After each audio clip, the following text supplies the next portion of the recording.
Hiya. Oh, my body. I'm sore. I'm always sore. Oh. Ladies and gentlemen, welcome to the stream. We are going to be hanging out. Oh, my body. My legs. I did not recover worth a damn at all. We have so many things to talk about. Before we start the stream, I had a good 10 minutes, so I wrote down some things I've been wanting to tell you this whole week. Probably should get in the habit of doing that not 10 minutes before the stream and throughout the week, but there's frankly too many things to do. So yes. What is good, Bolty? Bolty says, yo, what's good, Bolty? How has your day been? Also, we got Death vs. Lupin. This is like the walkthrough thing, so nothing too crazy here, but should still be fun to see.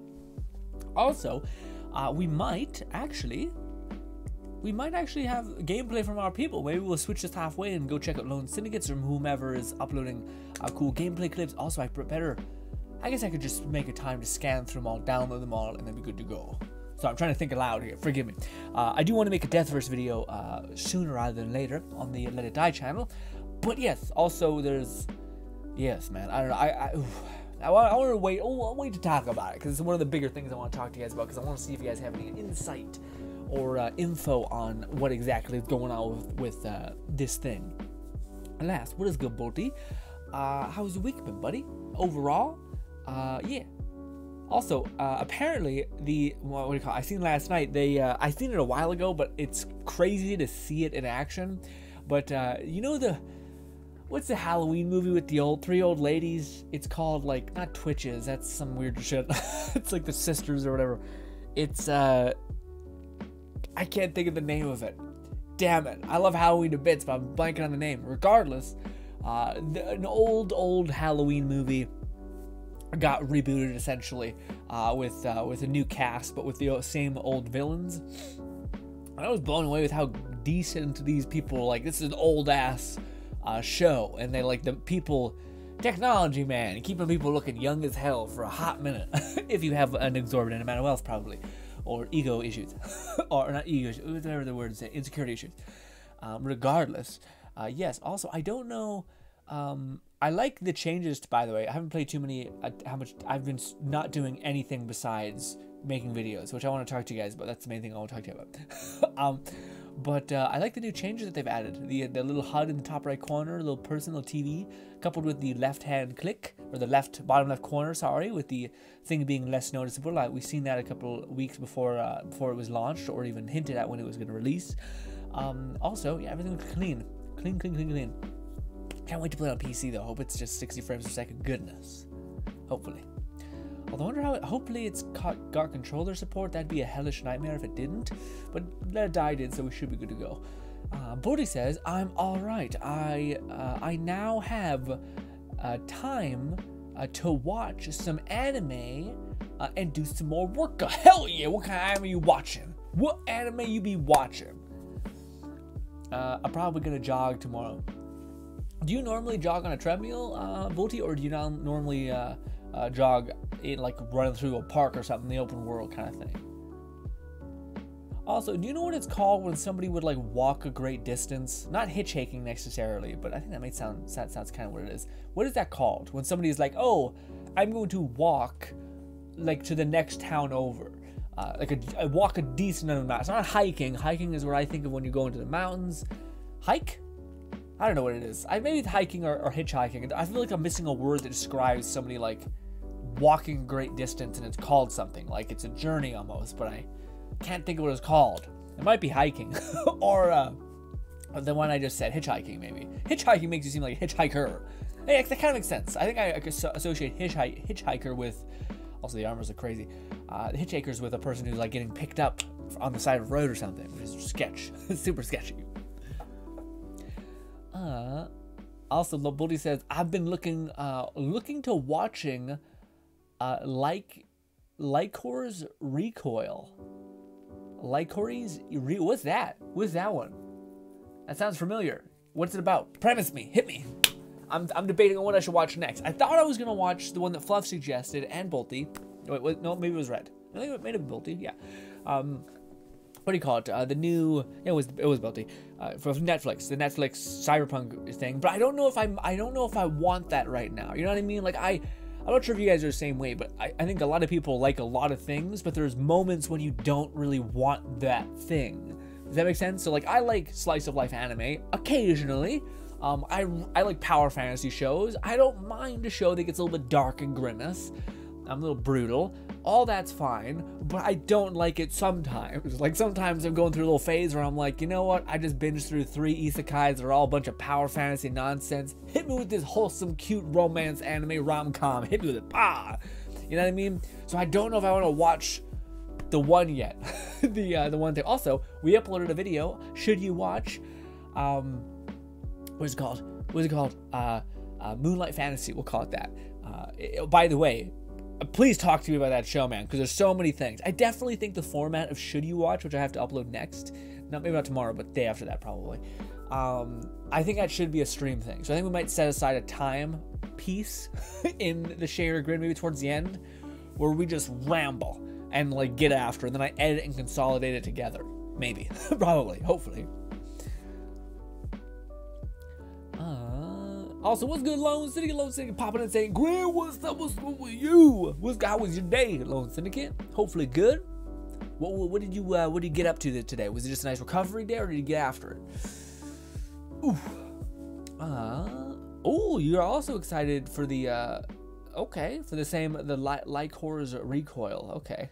Is that the one with the girls who are like have guns and kill people and shit, and it seems like real metal? I'm not sure if I'm thinking the right thing.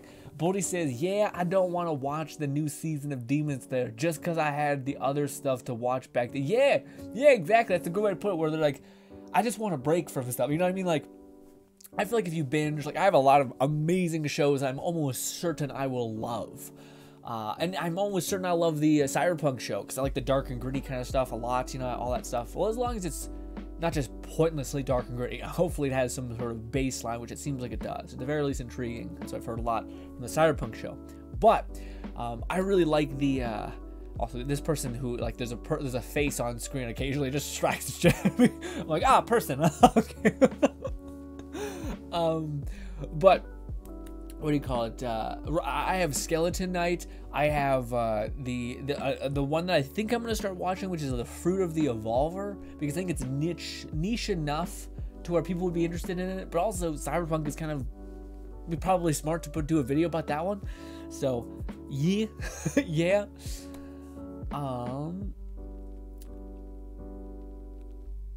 Lone Siget says, I'd say you should watch the quintessential quintuple. I will watch that one. That one's also on the list, I think. Yeah, that one's been on the list for a long time. But there keeps being ones like, again, Skeleton Knight, like things like that where I'm like, this is right up my alley. Granted, I don't know if I regret watching Dawn Witch, but it definitely wasn't. It looked like it was something that was up my thing, but then it was like, not quite. We're gonna whiff a lot. But yeah. It's more like it's about this who are a part of a secret service. Oh, I see. It's more about these people who are a part of a secret service. Oh, okay. But is that the one I've been seeing like on Crunchyroll dubs where they're like there's a bunch of these girls like shooting guns and murdering people and like jumping off walls and shit? Very much feels like oh, I don't know what it's called. If you've ever heard this, you'll know what I'm talking about. It's called Hysteria Mode. Hysteria Mode. It's called like Twin Revolvers or something, Dual something. I don't know. It's kind of like that, where like these cute little anime waifu nonsense, whatever, who are like in the Secret Service essentially. But they made like a second season, but it was not a second season. It's by far it's the best worst example of what to do and make anime, and it's hilarious because it's just like such a disconnected thing of what made something successful. I can't think of the name. If anyone knows what it is, I can't think of the name. Anyways, long story short, the premise of this show was interesting. It was basically like there's this dude who had like a bloodline that gave him this weird like Giga Chad switch that when he gets when his heart rate accelerates, he becomes hella cringe but like hyper confident James Bond. And they go to this like military, not so much. It's like an assassination agent, let's say agent, spy school essentially. And he meets a super eccentric pink-haired girl with twin tails, and she's like a psycho, but she's also pretty skilled or whatever. Anyways, it's actually quite a cute show. It's got like some funny moments. It's goofy. It's more on that like funny spy nonsense bullshittery. Spark says Death vs. out. Yeah, it's out right now for console. It's gonna come on PC soon. But yes, it's on PS5 and PS4, I believe. So hell yeah for that. But I'm waiting to get it on PC. Anyways, hell yeah, Sparks. What's good, Sparks? Hope you're having a lovely day. Anyways, this show did really well. A lot of people loved it. But the designers never made a season 2 to the show with the premise of the characters that people grew to like. Instead, they took the main heroine, which was like pink-haired girl which was like tsundere or something like that, and they said, what if we do a prequel with her and just her? And it turns out it just completely whiffed. Nobody liked it. I think it was the most unviewed trailer I have ever seen on Crunchyroll that they made. It was brutal. It was because, again, it's one of those things where it's like, I think if you're designing a show and you're like, oh my god, this is my cute character I'm drawing, look how cute this girl is I'm drawing in anime land or whatever. But in reality, it's like, no, dude, it's not necessarily that. It's the way the story comes together. It's like this stupid goofball character engaging with this world, which I think is like one of the most crucial parts to storytelling. Is it's not, you can love a variable so much. You can love like the heroine really a lot. You can love the best friend that always has the main character's back. You can love the world, but it's that engagement part, the main character who like kind of is able to interface with shit, that's so fun and kind of acts as like a long, like your ability to reach into the world. I feel like so many people don't recognize, you know what I mean? Because yeah, a main character, I just find it was one of the best examples of that being a little weird. Holy shit, it's our boy Matism fucking Millennia. Matism says Deathverse is out now. What? Yeah, it's out right now. It's out right now. Lone City's been playing it. He's uploaded some clips on it. It's ready to rip. Thank you for the donation and the bits. Matism, appreciate you. Also, you be changing your name. A Thine Matism. What is the thine? Okay, Mr. Duke, or whatever. Also, let me catch up on chat. Ramble a little bit. Lone Singer says, it's more like it's about, the secret agents. Bodhi says, yeah, I don't know what Lycor is about, but I heard it's really good, and I'm open to literally anything. Ooh, okay. Yeah, I feel like most anime fans get there just through boredom alone. It's like either waiting for a second season of a genre that you like or watch something else that's maybe a slice of life, but it's kind of akin to what you like. But yeah. Has anyone watched Fruit of the Evolver here? I heard a lot of good things when it was coming out. I heard two things. I heard people say that it's really goofy and fun. And then I heard people say that it's generic and yeah, which I mean, it's generic in the way that every anime I think could be argued hella generic because everything is building off of something, you know. But Fruit of the Evolver, has anyone seen it? If you don't know, if you're not good with names like me, Pink Gorilla Waifu. We'll say that. You'll know what it means if you've seen the show or even clips. Yeah, Scarlet Ammo. Yeah. Oh, Scarlet. That's exactly what it is. Yeah, Scarlet Ammo, some shit like that. Yeah. Spark says, ew, cons. Yeah, we got a couple more weeks until it comes out on PC, I think. I think about maybe like, actually maybe not even weeks. Maybe it's like 7 days. I'm not sure. It's pretty soon here. Shouldn't be too long. Spark says, want to be fair with the wife and daughter. She had a blast. Oh, sorry, went to the fair. Sorry, my brain had a stroke, as it continues to do. Spark said, I should knock on wood, that's not funny. I would rather not have a stroke. Spark says, went to the fair with my wife and daughter. She had a blast. That's awesome, man. Man, those are the things that, like, I have vivid memories like that in my childhood that were, like, especially as a kid, everything is like so much bigger and brighter. It's insane. Like, I just went to my old neighborhood in my town where we used to live, and I was like, I thought everything was so much bigger. Like, it's insane how tiny everything is when you're a grown-ass man. You're like, what happened? What is going on? My brain's delusional.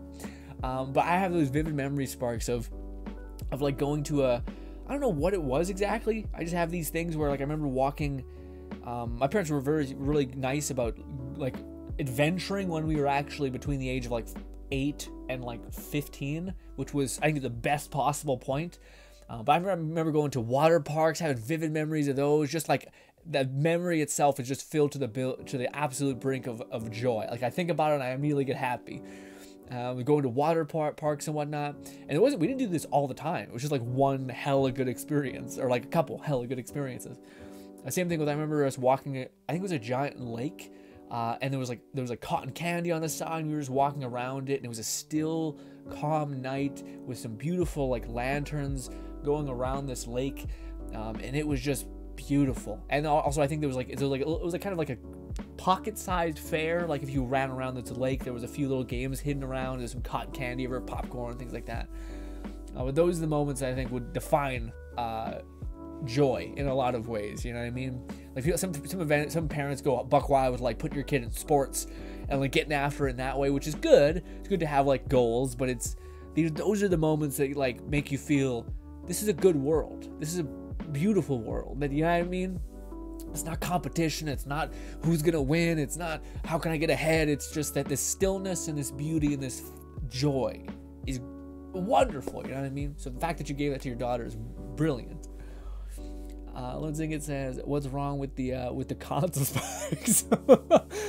I think it's just the PC people are in a state, Lone Cynic. You'll get it. You'll understand eventually. PC people are in such a way where it's like, hey, not only is your experience objectively have multiple utility sources. You know, you could have YouTube, you could have whatever, you could download this, you could download that, you could potentially have free things if you're willing to put on an eye patch and don the pirate flag. But also, you've invested in a copious amount of money into this thing, to where there has to be this level of like, my baby, my cult, my brothers, who also emptying thine wallet so much that it comes with the pain and the love and the brilliance of the 60 FPSs and more than that. Yeah, you'll understand eventually. Although, man, you know what's kicking my ass right now? I'm not sure if you feel this way, Sparks. If you're any of my PC gamer people right here, I don't know what it is, man. There's a game that just came out today, and I was super tempted to put it on screen. I think we might actually. It's a VR game called Bone Lab. It's Boneworks' sequel, essentially. It just looks like a modder's joyride. Like, it just looks so good. The bass, the physics. The gunplay, I hope, gets sharpened through mods, like mods sharpening up the gunplay and lessening the physical physics for your character, because it gets really weird. Yeah.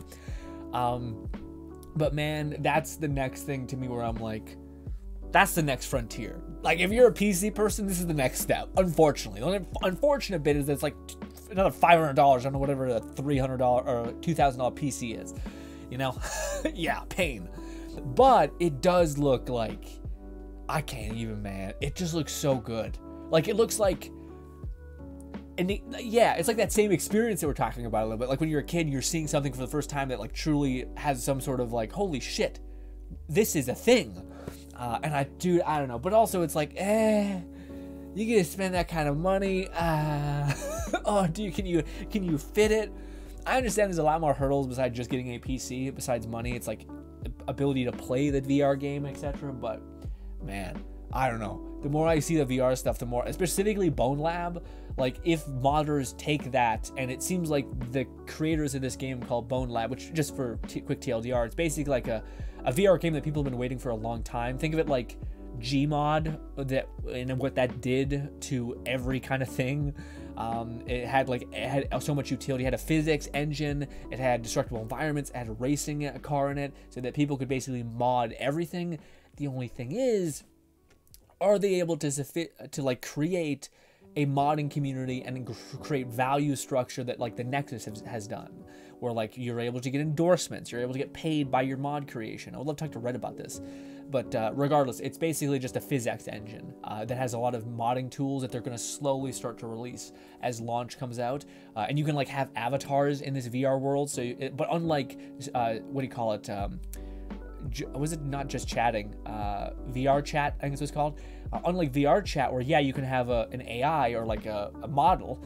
In this game, Bone Lab, you can actually, your physics are determinative of your character. So you could basically choose to be like an orc, and that orc has fucking relentless strength where he can like pick up a car and chuck it or some shit.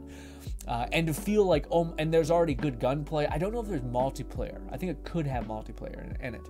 But to think like, oh, it like just like a good VR game where you could change your character type or even get a power up that turns you into like this giant orc that has extra resistance in a gunplay game or even in a melee game. Like it just, to me, for a lot of people, it's like, come on, modders, please. I'm not skilled enough to do this. But if you get cooking, this could be the fucking coolest shit. But ultimately but also it's a $43 game, so it's not like absurd, especially for like the goofy fun that you can have in it. But that's kind of where I'm at right now, man. VR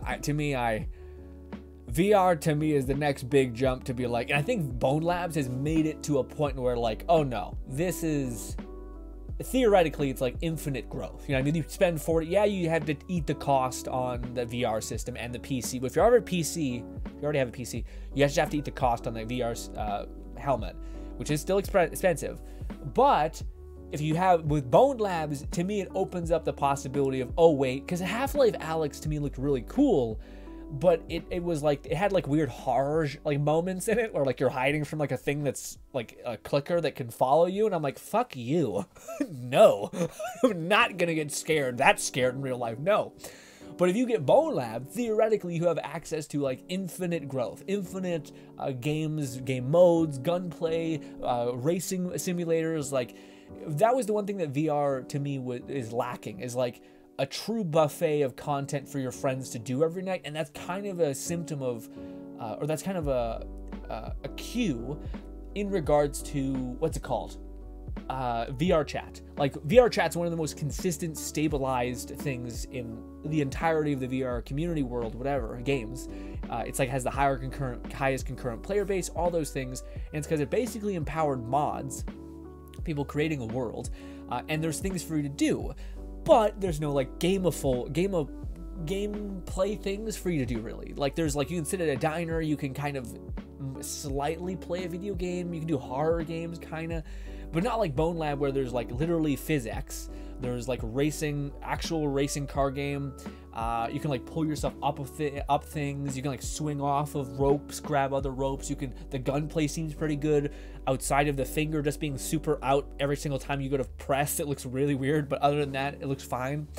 And yeah, the only thing I think would be good, like perfect for Bone Lab, is if you would just take away your character's arms, essentially. Like your physics and everything would be fine, because so many times where a person's trying to like grab a gun and it's like it smashes into their own body and it's all fucked up because it's the distance of length of arms and shit's all scattered.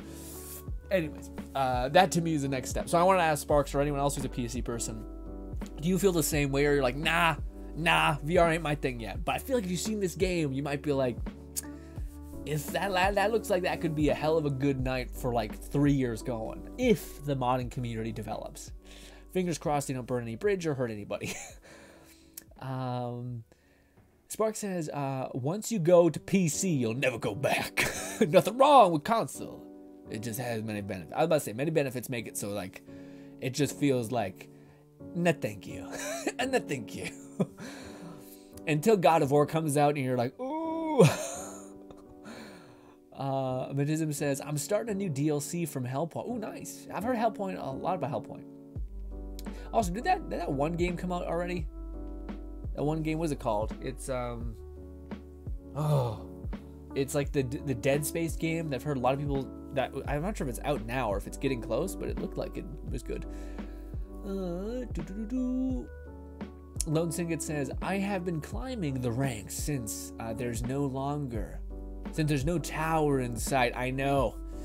I don't know how much I'm going to be a part of that. I feel like I might jump in, get my feet wet, see if there's any sort of thing we can talk about, any sort of guide, whatever. But I don't know, man. To me, like, if I were to times 10 my beta experience in like doing the Battle Royale thing, there were a lot of cool moments. And when you get those cool moments, it feels really satisfying. Like when you use a trap to smash somebody, it feels good.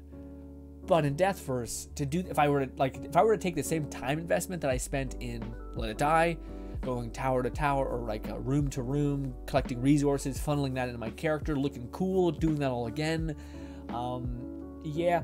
And if I were to do that, put my same time investment in Deathverse, even like an eighth, I feel like I get real bored of the thing. So I think I'm gonna have to be careful about not wanting to burn myself out on Deathverse and just chip away at it over time. Bolty says, fruit of the evolver, you mean the one with the gorilla? What exactly? Oh yes, it was funny. Okay, good. It looked like a funny comedy one too. Let's get repost. The anime I think I'm gonna watch next is Science Fell in Love, so I tried to prove it.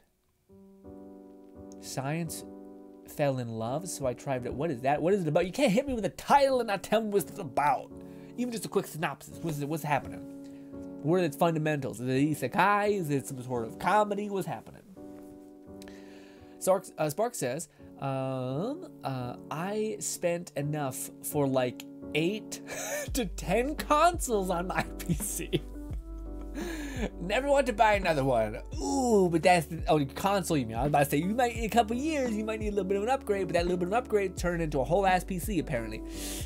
Apparently, chips are going to get, I don't know, like I think I heard some news where one of the companies got paid $1 bazillion basically to make a fuck ton of chips because China was just killing it. And it's it's rough. Although, man, power batteries are like super expensive right now. My passive love project that I've been getting into is electric unicycles. I won't talk too much about it, but one thing that is evident is like 90% of the price is because of fucking power cells, or cells is what they're called. It's basically batteries. And I'm like, God damn it, man! If there's one piece of technology that I would think would change the entire world, like I don't think it could exist though.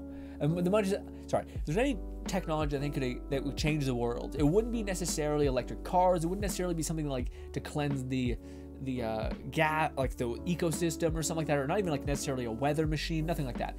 To me, it would just be to make a fucking incredible battery that isn't just like innately shitty. But then a part of me, my like cynical brain thinks, I bet we've done that. I bet that's made. But there's an infrastructure and a whole bunch of money being made from oil and also just batteries, just like lithium batteries. That I could see if someone was like, I made a new battery, suicided immediately, just gone. But that could be a little conspiratorial. Forgive me. Sabark says, I have an Oculus headset, but I never use it. It other than the one day I bought. Really? Sparks, have you Sparks?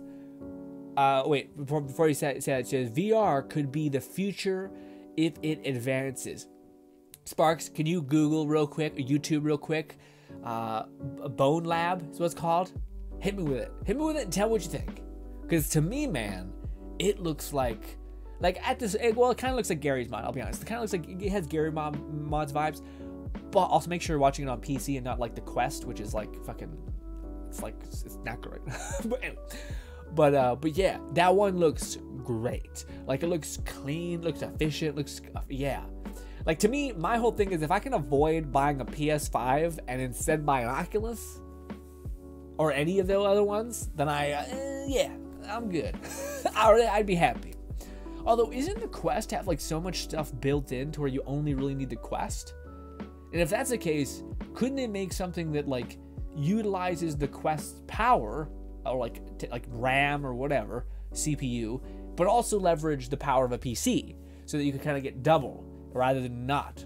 Maybe you can. I don't think that's the case. So I think yeah.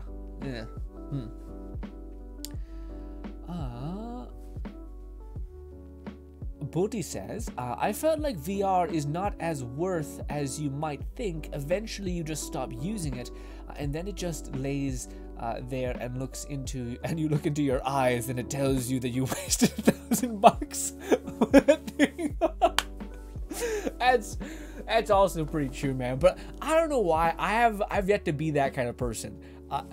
To me, if I spend money on something, I'm not sure if it's like spite or like I can't accept that this was a waste to where I'm like, I'm gonna get use out of it.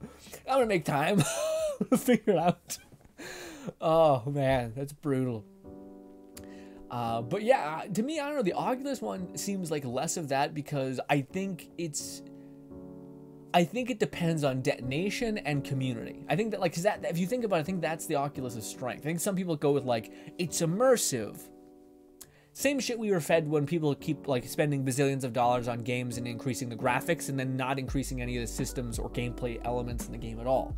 People don't give a shit about like People do care to an extent of immersion, but a lot of times they like mechanics and they like experiences that they can do alongside people. Basically, just like Gen Z or whatever, same idea. If you look at any analytics, they crave experiences and they crave community usually.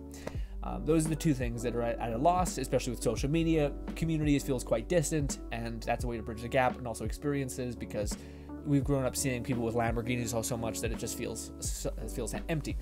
At least that's my take on it. But to me, I think that's the thing that people haven't really captured yet. And honestly, they have.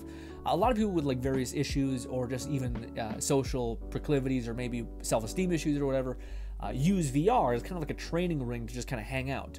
Like VR Chat is one of the best, most selling VR games of all time, I think, or I think will continue to be that way, because it's doing exactly what I think you should do right, which is to create an experience and then let the community shape that experience, kind of like Minecraft to some extent, by letting modders kind of tweak things, and for you to basically be a part of these weird niche communities is all wonderful. So I think that's something that VR hasn't really done. Like VR, it sucks because there is a level of polish that I think you need. Like Half-Life Alyx, I think, is one of those level of polish. But I also think you need a communal aspect of it. And I also think you need a creator aspect of it. Because right now, I don't think there's enough VRs that are in existence or like people have to push the sale of a video game. That's why I think Boneworks is like such a clever idea for VR as a whole, which is basically like a glorified physics engine that is going to massively, hopefully, what is it called? Propel modding in that space so that they can create those set experience. Also, thank you so much for this. Appreciate that. And yeah, I think that's what to me makes sense. Yeah, because especially with VR, that's my interest. The person who doesn't really go and do crazy social things, that'd be cool to kind of just have that ability to kind of go to a certain place and talk to random people and develop those skills without having to, like, you know, go to a bar and get shit-faced or, like, you know, just be this awkward weirdo. But I guess everyone's awkward, so I guess it's different ways people want to solve problems. Same thing with like exercise, same thing with learning.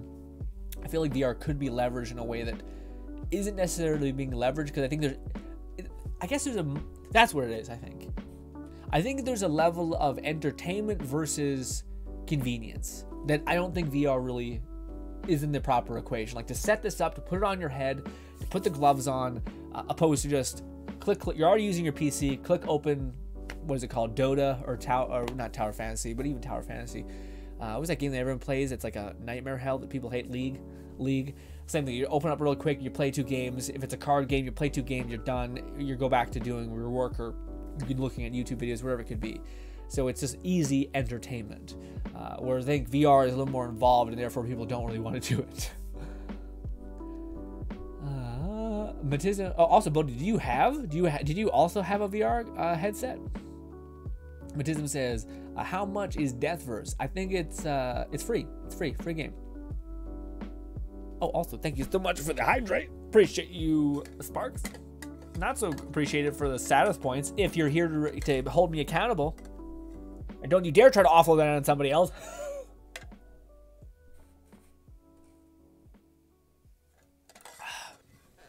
Thanks for the hydrate. Appreciate that. Coffee can count as hydrating.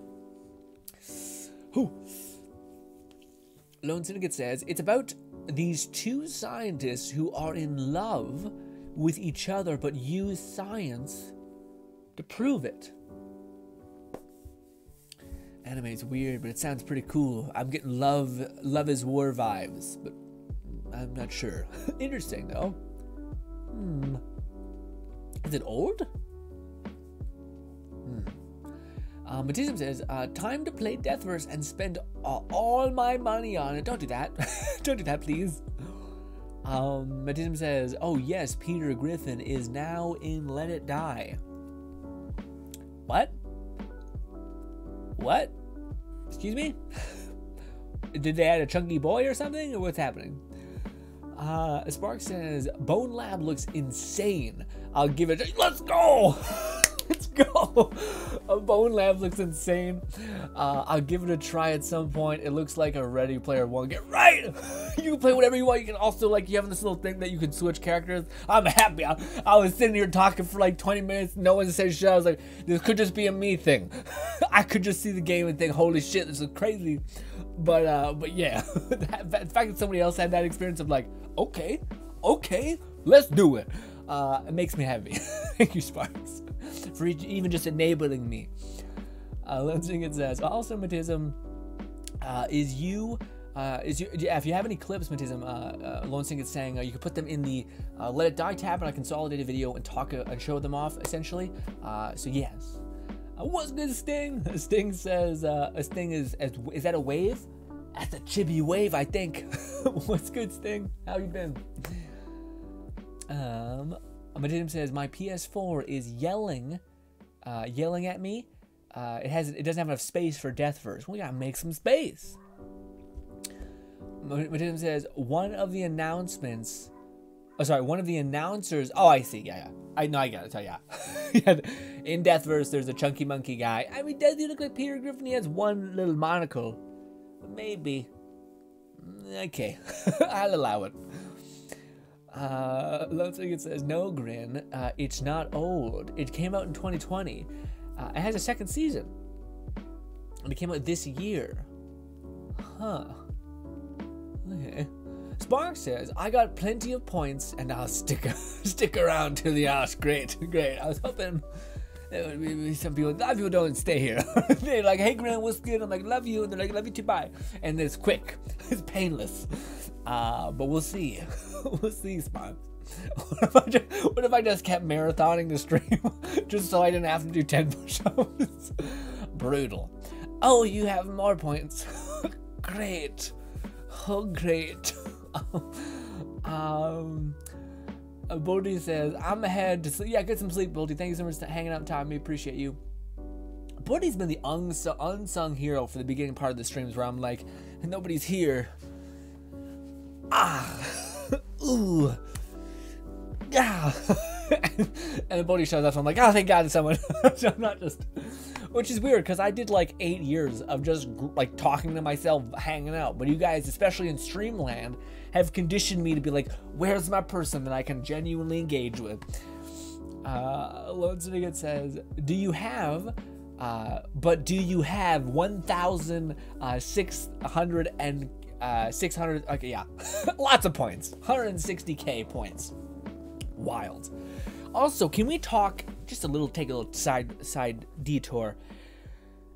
How absolutely, I don't want to burn a bridge. I had no bridge to begin with. How absolutely painful, disgusting, and maybe just a wee bit brain dead was the move for Gearbox, who made Wonderlands, to basically add another 50 levels to Chaos Chambers. Now, Syndicate brought this up, and then later that night, I seen a video about this as well, and it's hilarious because I recently got information that I wasn't really aware of. Because to me, and it could be bullshit, I want to say this is not 100% verified, but to me it kind of made some sense for some issues that maybe permeated Wonderlands and Borderlands to some extent. Long story short, I noticed there was basically issues happening around Borderlands 3. I noticed that usually there'd be an abundance of criticism for the game and the issues that were housed within it, and Borderlands 3 specifically. And one of the things that apparently happened around Borderlands 3 was Gearbox actually almost paid content creators as employees. So they basically put them on as they get a check every week, like an employee. So this is actually a kind of a neat idea, because like if you're a content creator supporting a small indie game, this would give you like a full incentive. You would be able to 100% create for this game. You wouldn't also have to be in terror of like, oh, the stuff's not working, jump ship to the next big game. You would be like, no, it's fine. My main thing is to make sure the community at large has things to do, help, understanding. It makes a lot of sense for them to actually like take a content creator and be like, hey, we could just give you a salary as long as you give us like a bare minimum of 3 videos a week about our game. ideally helping the community or doing something, whatever, just keeping in the zeitgeist. That's a neat idea, and I think it actually makes some logical sense, especially considering how I think that's a big contributor for like guides. You know what I mean? Like that's helpful. Whereas sometimes it feels synthetic when the company does it, whatever the reason could be. Anyways, I'm just looking at Let It Die and I'm like, huh. Anyways, but one of the things that they talked about was a lot of content creators basically being an employee in a weird way to Gearbox. But this also was made evident really early that Gearbox basically, whenever a content creator would say something negative, maybe possibly about the game, they would be taken off of this program, this employment ship essentially. And yeah, needless to say, this basically had it to where instead of content creators, which I'm not saying this is for the worst, by the way, instead of content creators, when a problem happened in a game, instead of them saying, this is bullshit, this is unfair, this is not right, this is stupid, why are they making these choices? Instead, content creators just said, I'm just gonna shut up, go do something else, and keep my bare minimum of effort, which would keep me in the program, 2 videos a week or whatever, and then just not do it. So it's like, okay, we're not gonna add to the toxicity, but we're also not going to, you know, what do you call it, say bullshit. Which I feel like is a pretty decent line, but the issue it kind of developed when there's nobody in your community who's basically communicating why when something is not succeeding or when something is basically breaking.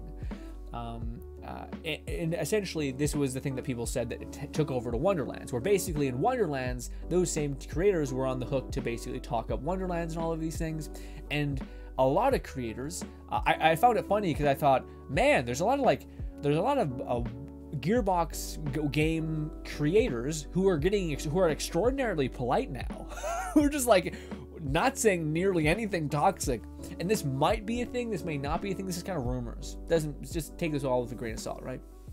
Anyways, but this had the people's takeaway basically be to something to the extent of, oh, maybe like if you look at Wonderlands, if you look at Borderlands 2 to Borderlands 3 to Wonderlands, it seems like Gearbox in 2K largely has gotten the absolute wrong message, which is not only did people buy Wonderlands as DLC, not only did people buy Wonderlands as a game, which significantly had less content than previous, like Borderlands 3, for instance, less environments, less things like that.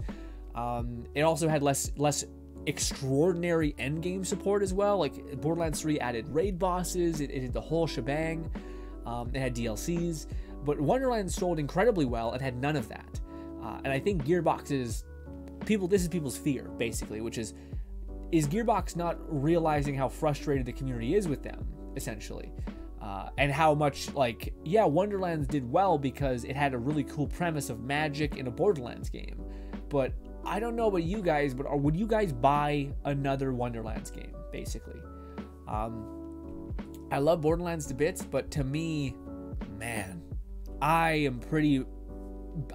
there's nothing to me that more that soils a game than like it seems like the company itself just does not listen at all to what the community is saying, and it doesn't adjust. Like we talked about this with my whole like YouTube grind sesh about a couple months back, or even this month still, where I'm learning about YouTube stuff. It's what do you call it? Analyze and adjust. You analyze what's working, you analyze what's not, and you adjust to do that. And yeah, I'm just worried that Gearbox has taken the absolute worst takeaway of all of this. Does that make sense? With Wonderland specifically. But anyways, I just thought I would talk about that because I think that them adding another 50 chaos levels, even though there's now a way to circumnavigate that, is just like, take all of the time that you would do that and just make one new legendary weapon. I'm sure people would much rather that. And actually make it good, you know? I don't know.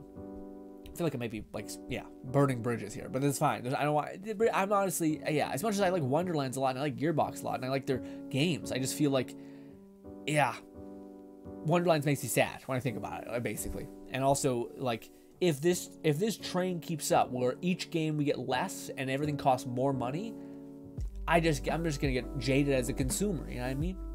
Maybe I'm the only one feeling this way. Maybe people are like, well, no, I played Wonderlands, and this is the thing. If you played Wonderlands and Borderlands, you just grinded through the story, you played through the game, you got to level 60 and then you stopped, you're probably like, it was a good experience. But for me, who was kind of sitting there hoping for something to happen and then for ultimately to feel a little bit like nothing happened, it's a little bit painful, you know? Anyways. Spark says, I haven't seen you do push-ups in so long. Yeah, no one cashes them in, which is, you know, totally, well, actually that's true. A lot of people cash them in. No one sticks around to hold me accountable, because we usually end the stream and I'm like, all right, guys, goodbye. And then everyone's like, goodbye. And then everyone's like, oh, fuck, I forgot to, yeah. And I don't remember either. Conveniently, I don't remember. Sting says, just donate a blood plasma. Hell yeah, Sting, that's amazing. Donating plasma is just fantastic. I think it's good. It's good for people who have autoimmune disorders or anything like that. And also it's fantastic. You get a little money in your pocket, hopefully. Nothing but profit, nothing but good things. Also, you help people. Could not be better. Fantastic job, Sting. Lone Syndicate says, wait, what? There are dual knives in Deathverse? Where are they at? I have no idea. Probably like chaos level, or not chaos level, sorry. Grind it up there to max point. It's gonna be brutal. So if you start a new character, oh wait, I lost my place. Matism says, I got 69k points. Ooh, do you keep it there on purpose? Knowing Matism, I think he will, or he would. Lone Singing says, I was thinking about playing Wonderlands again after hearing that I was like, nope.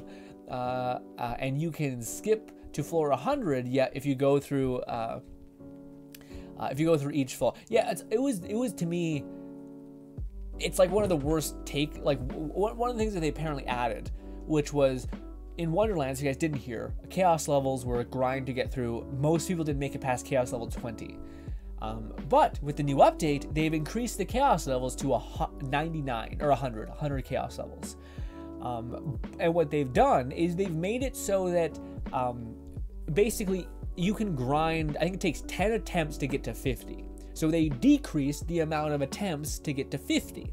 But as soon as you get to 50, you still have to grind up all of the previous levels, 50 plus. So subsequently, they basically have said, not only do you have more to do now, but the people that did grind to 50, you basically wasted time. Because these other people are just going to get slingshot to there within an eighth of the effort that you put in. It's the most, like, what the fuck is happening? Like, who, and what do you call it? A creator that I actually quite enjoy in this space, which I think is the same one that Lone Syndicate maybe watches, his name is Moxie. He made a good point, which was kind of like, how do I put it?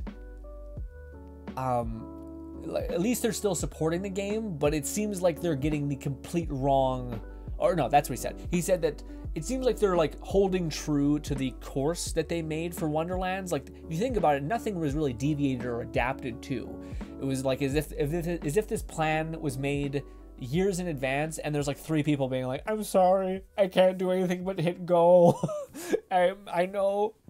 And it's just rough. And even looking back on Wonderlands, builds were like hindered by the fact that there were like melee ranged guns like in the DLCs, so you almost really needed some of them.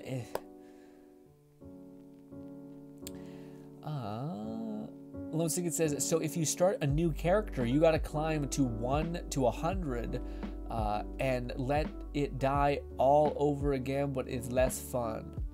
I thought it was Lone Syndicate that you could basically are we talking about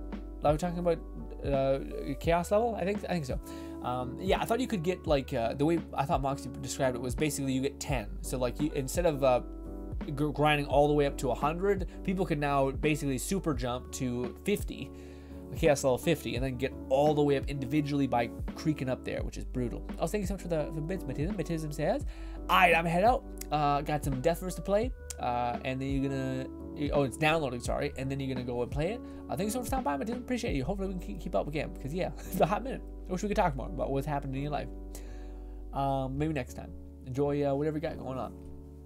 Spark says, Lone, did they add an elevator to floor 100 or... Oh, no, talking about lead time, maybe. That's what it probably is. Let's get the sparks. I couldn't tell you. My highest floor was 75, clean.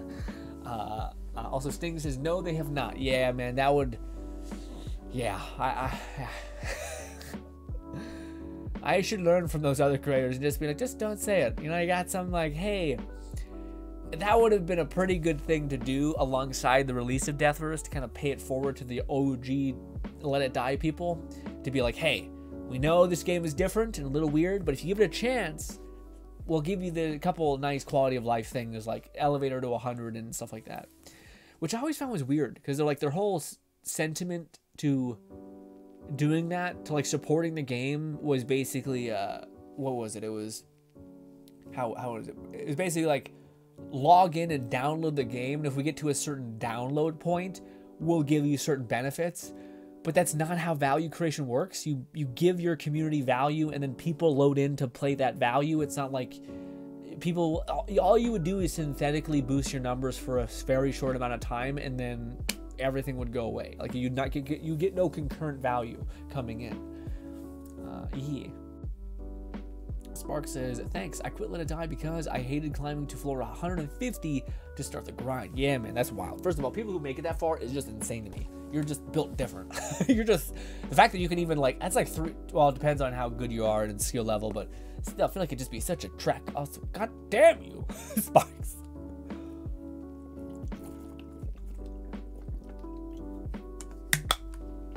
Holy shit, somebody redeemed it. Lowest Syndicate says, all right, I should use some of these points. I've been playing more counter side, got some more new characters, and one of the characters they added, she's probably my favorite solid character. You spent a good bit of money on that. Okay, what's happening with that? Hit me with it. I'm not sure what to. Undivided attention. You have a new character. What's it all about? Let me hear about it. Oh man, you ever drink water and you just suck like 50% air? You're like, ugh. What's the new character about? Why is it your favorite? Let me guess.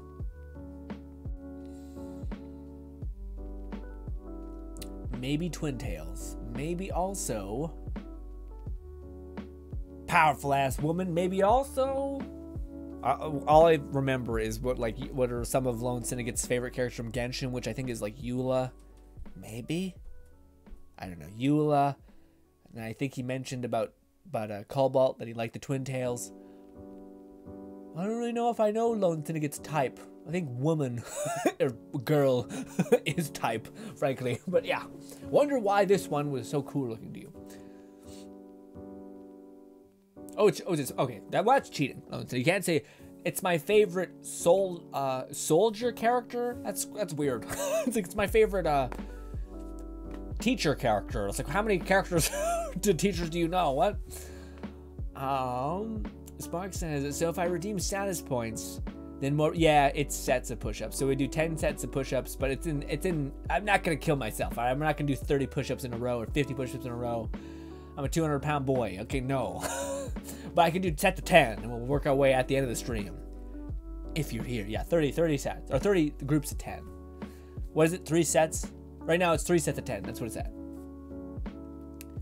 Which is not that bad, but it's still like enough to be like, oh, like especially when I wind down the stream, I'm like, I'm like melting, and then it's like, and do more, and I'm like, oh my god. Sting says there's only 351 floors in Tower of or in Let It Die. Sorry, Let It Die. Yes, I'm aware. It is freakish. How long does it take to climb that for a person who is pretty quick? Because eventually it's gotta slow down a fuck ton, right? Like the last 50 gotta be dense as shit. Or does the game stop scaling at a certain point? I don't think it does. I think it just keeps getting worse. Anyways. We talked about that. I have a list of things I wanted to run by you guys. New anime to watch. I think I'm gonna watch Fruit of the Evolver. Things might change. We'll see. Also, I want to talk to you guys about this. Just on the topic of my course. It's funny because it's one of the things that my course told me that was really good to do in the books I read and all the information that I read. And everyone that's successful almost on YouTube seemingly does this thing, which is when you're creating a video, it's incredibly important to come up with your title and thumbnail before you even start doing the video, which may sound a little synthetic, but It's just the antithesis of like your thumbnail and your title is directly the first thing the person interacts with, basically, so that when they watch the video, you know exactly what they're thinking to get out of it. So it's kind of like a value proposition. So if you click on a video with a thumbnail that looks crazy, and within the first 30 seconds or with whatever, you have no confirmation that the reason why you clicked is going to be in the video, then you have a tendency to feel like this is a lie, it's deceptive, and then you click off. Which is the importance of like stating the value of the video pretty early on so that people can understand the reason for clicking was validated to some extent. Anyways, I thought this was quite weird to do at first, but now I find it extraordinarily hard to not do. Yeah, especially knowing how like every video you've seen on the channel, I've had the thumbnail idea first, which is kind of hilarious because it's very memey. Like a lot of them are stupid. like it's the but also it's such a fun you know, what do you call it, way to create videos, because you have this stupid thing that's like, this is funny to me. And it's the fucking Bruce Lee thumbnail I made where it's Bruce Lee being like, one more. I don't know why that cracked me up. Anyway, so then I was like, okay, this fits.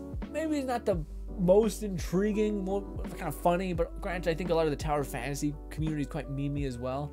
So I think it kind of works, but I digress. That's one of the things I had to deal with today, where I wanted to make a video about the raid, the new Tower Fantasy raid, and I did. But I kind of felt, because I didn't know my thumbnail, because I didn't know any of that, I kind of felt like, well, how is that going to be? And to me, it's crazy how you learn something and it's awkward at first, but then you're like, I can't do it opposite now. It just makes too much sense. It feels too clean. Also with like dual daggers. I see what you're seeing, Lone Syndicate. Huh.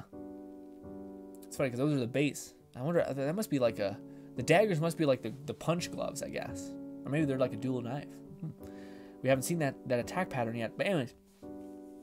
The other thing I wanted to say there's two more things on the YouTube front, and then I'll shut up about YouTube stuff. But one of the things that surprised me about the whole YouTube stuff was, what do you call it? At first, R&R, which is research and recon, or recon and research, basically taking time to like analyze content and stuff like that, I couldn't do it this week, and that bothered me. Because I've actually grown to like it. It's almost like cathartic and peaceful and makes you feel like you're on the right track. But if you don't have that research and recon, you kind of feel like you're guessing, and that feels shitty. It feels horrible. So it's really cool that eventually you kind of start to like it. I don't know what it is. It's like a, what do you call it? That Stockholm syndrome, basically. Something where at first you were like, this is so much to do and so smothering. But eventually you're like, actually, that's kind of cool to break down why something works and why something was interesting, and to extrapolate what all that's doing, and it's fun, surprisingly. And I didn't get to do it this week, and I felt it. I felt uninspired. I felt annoyed. I felt also like I needed that. You know what I mean? And yeah. Also, one thing that to me is the biggest takeaway that I have for this week, and I kind of wanted to, this is what I referred to at the very beginning of the stream when not many people were here, about, but basically, let me try to say it and then I'll take a drink because I'm thirsty, but one thing that I've constantly been at odds with is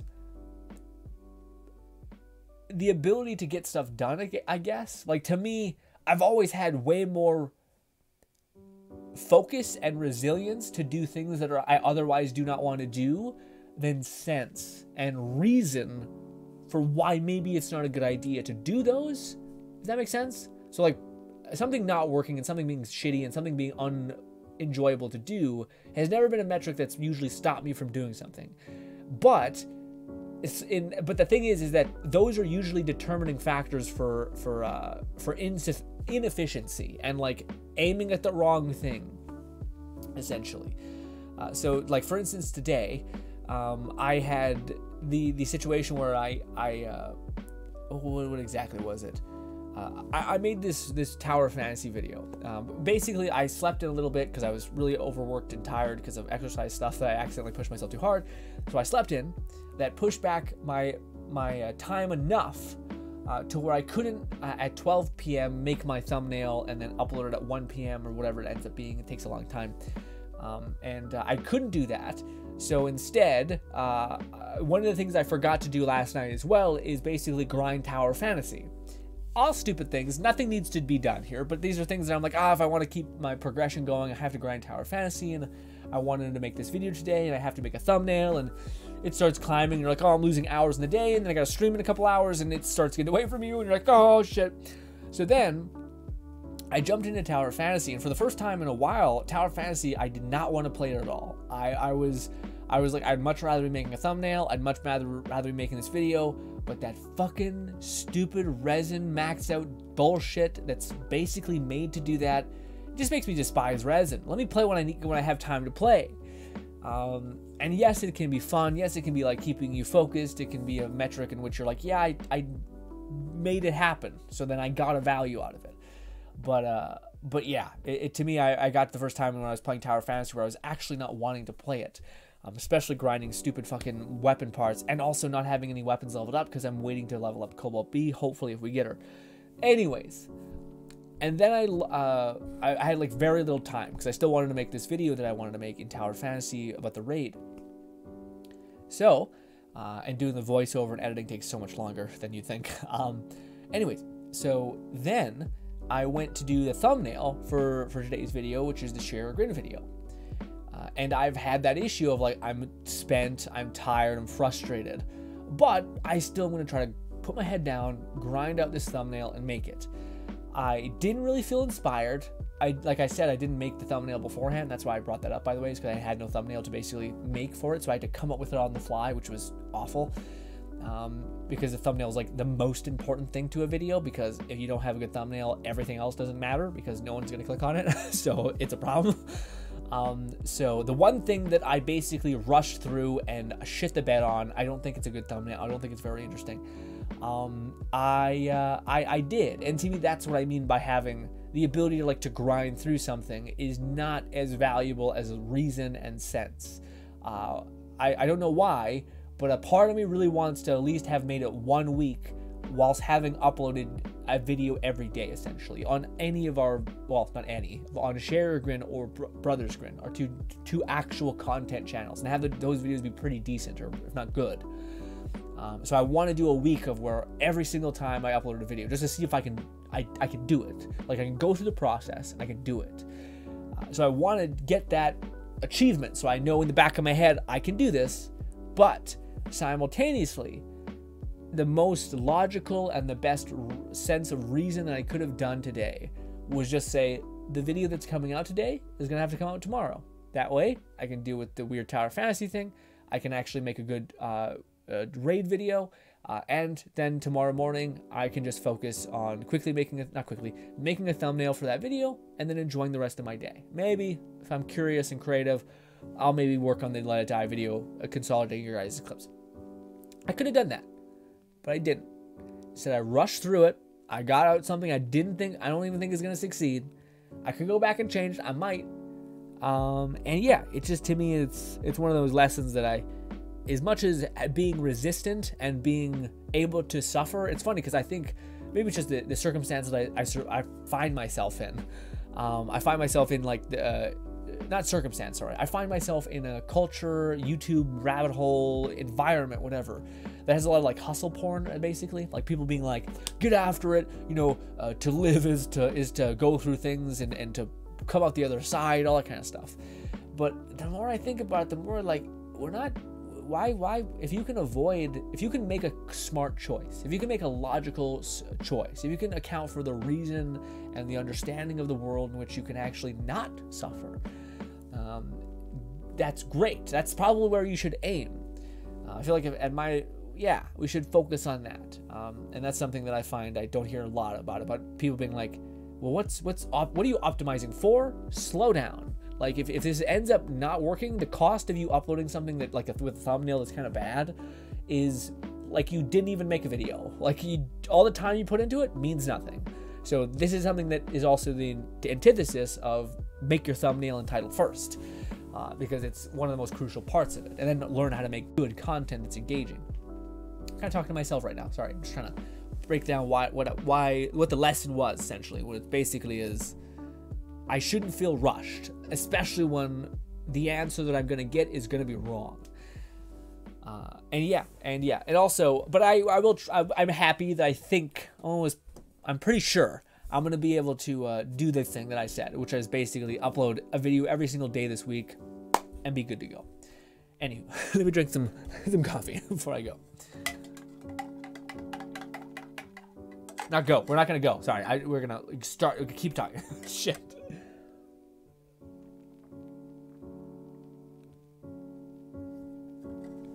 So better make sure I finish this coffee or it's not going to sleep time.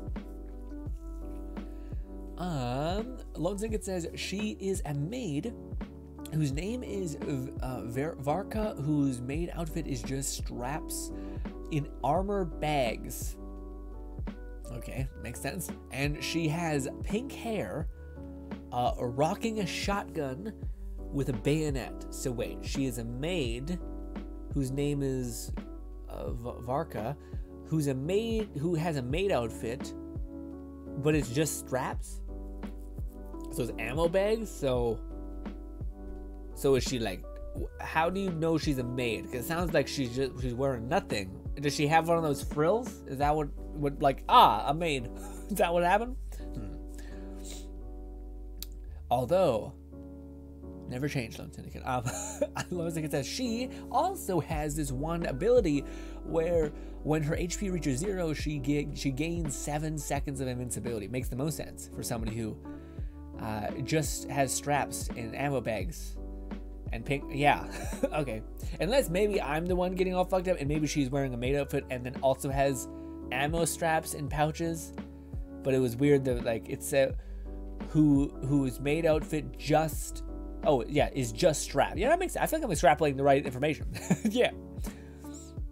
But to move on, her story, Varka was the head of a maid mansion and worked for this very bad woman, and she was a hitman and contract killer. But she later questioned the master's actions, runs away, and she ends up getting amnesia, and was later fishing out of the water by a little girl whose name is Mona. Woof. Shit. Think about the start of the Genshin, but instead of the main characters fishing, it's Paimon of the sea. It was vice versa. The small girl fishing out this woman who is more of a twice her size. Weird. But also, of course. Young says, yo, she was cute though. Who is? Young says, hey, Grin, what's good, Young? Hopefully you have a lovely day. Who's cute? Lozika says, no, Grin. It's a regular maid outfit, but has ammo bags on. Okay, I was about to say, because you said, you said just straps in ammo bags. So maybe that's my problem as well. But yeah, it made it sound like there was just ammo bags be hanging there.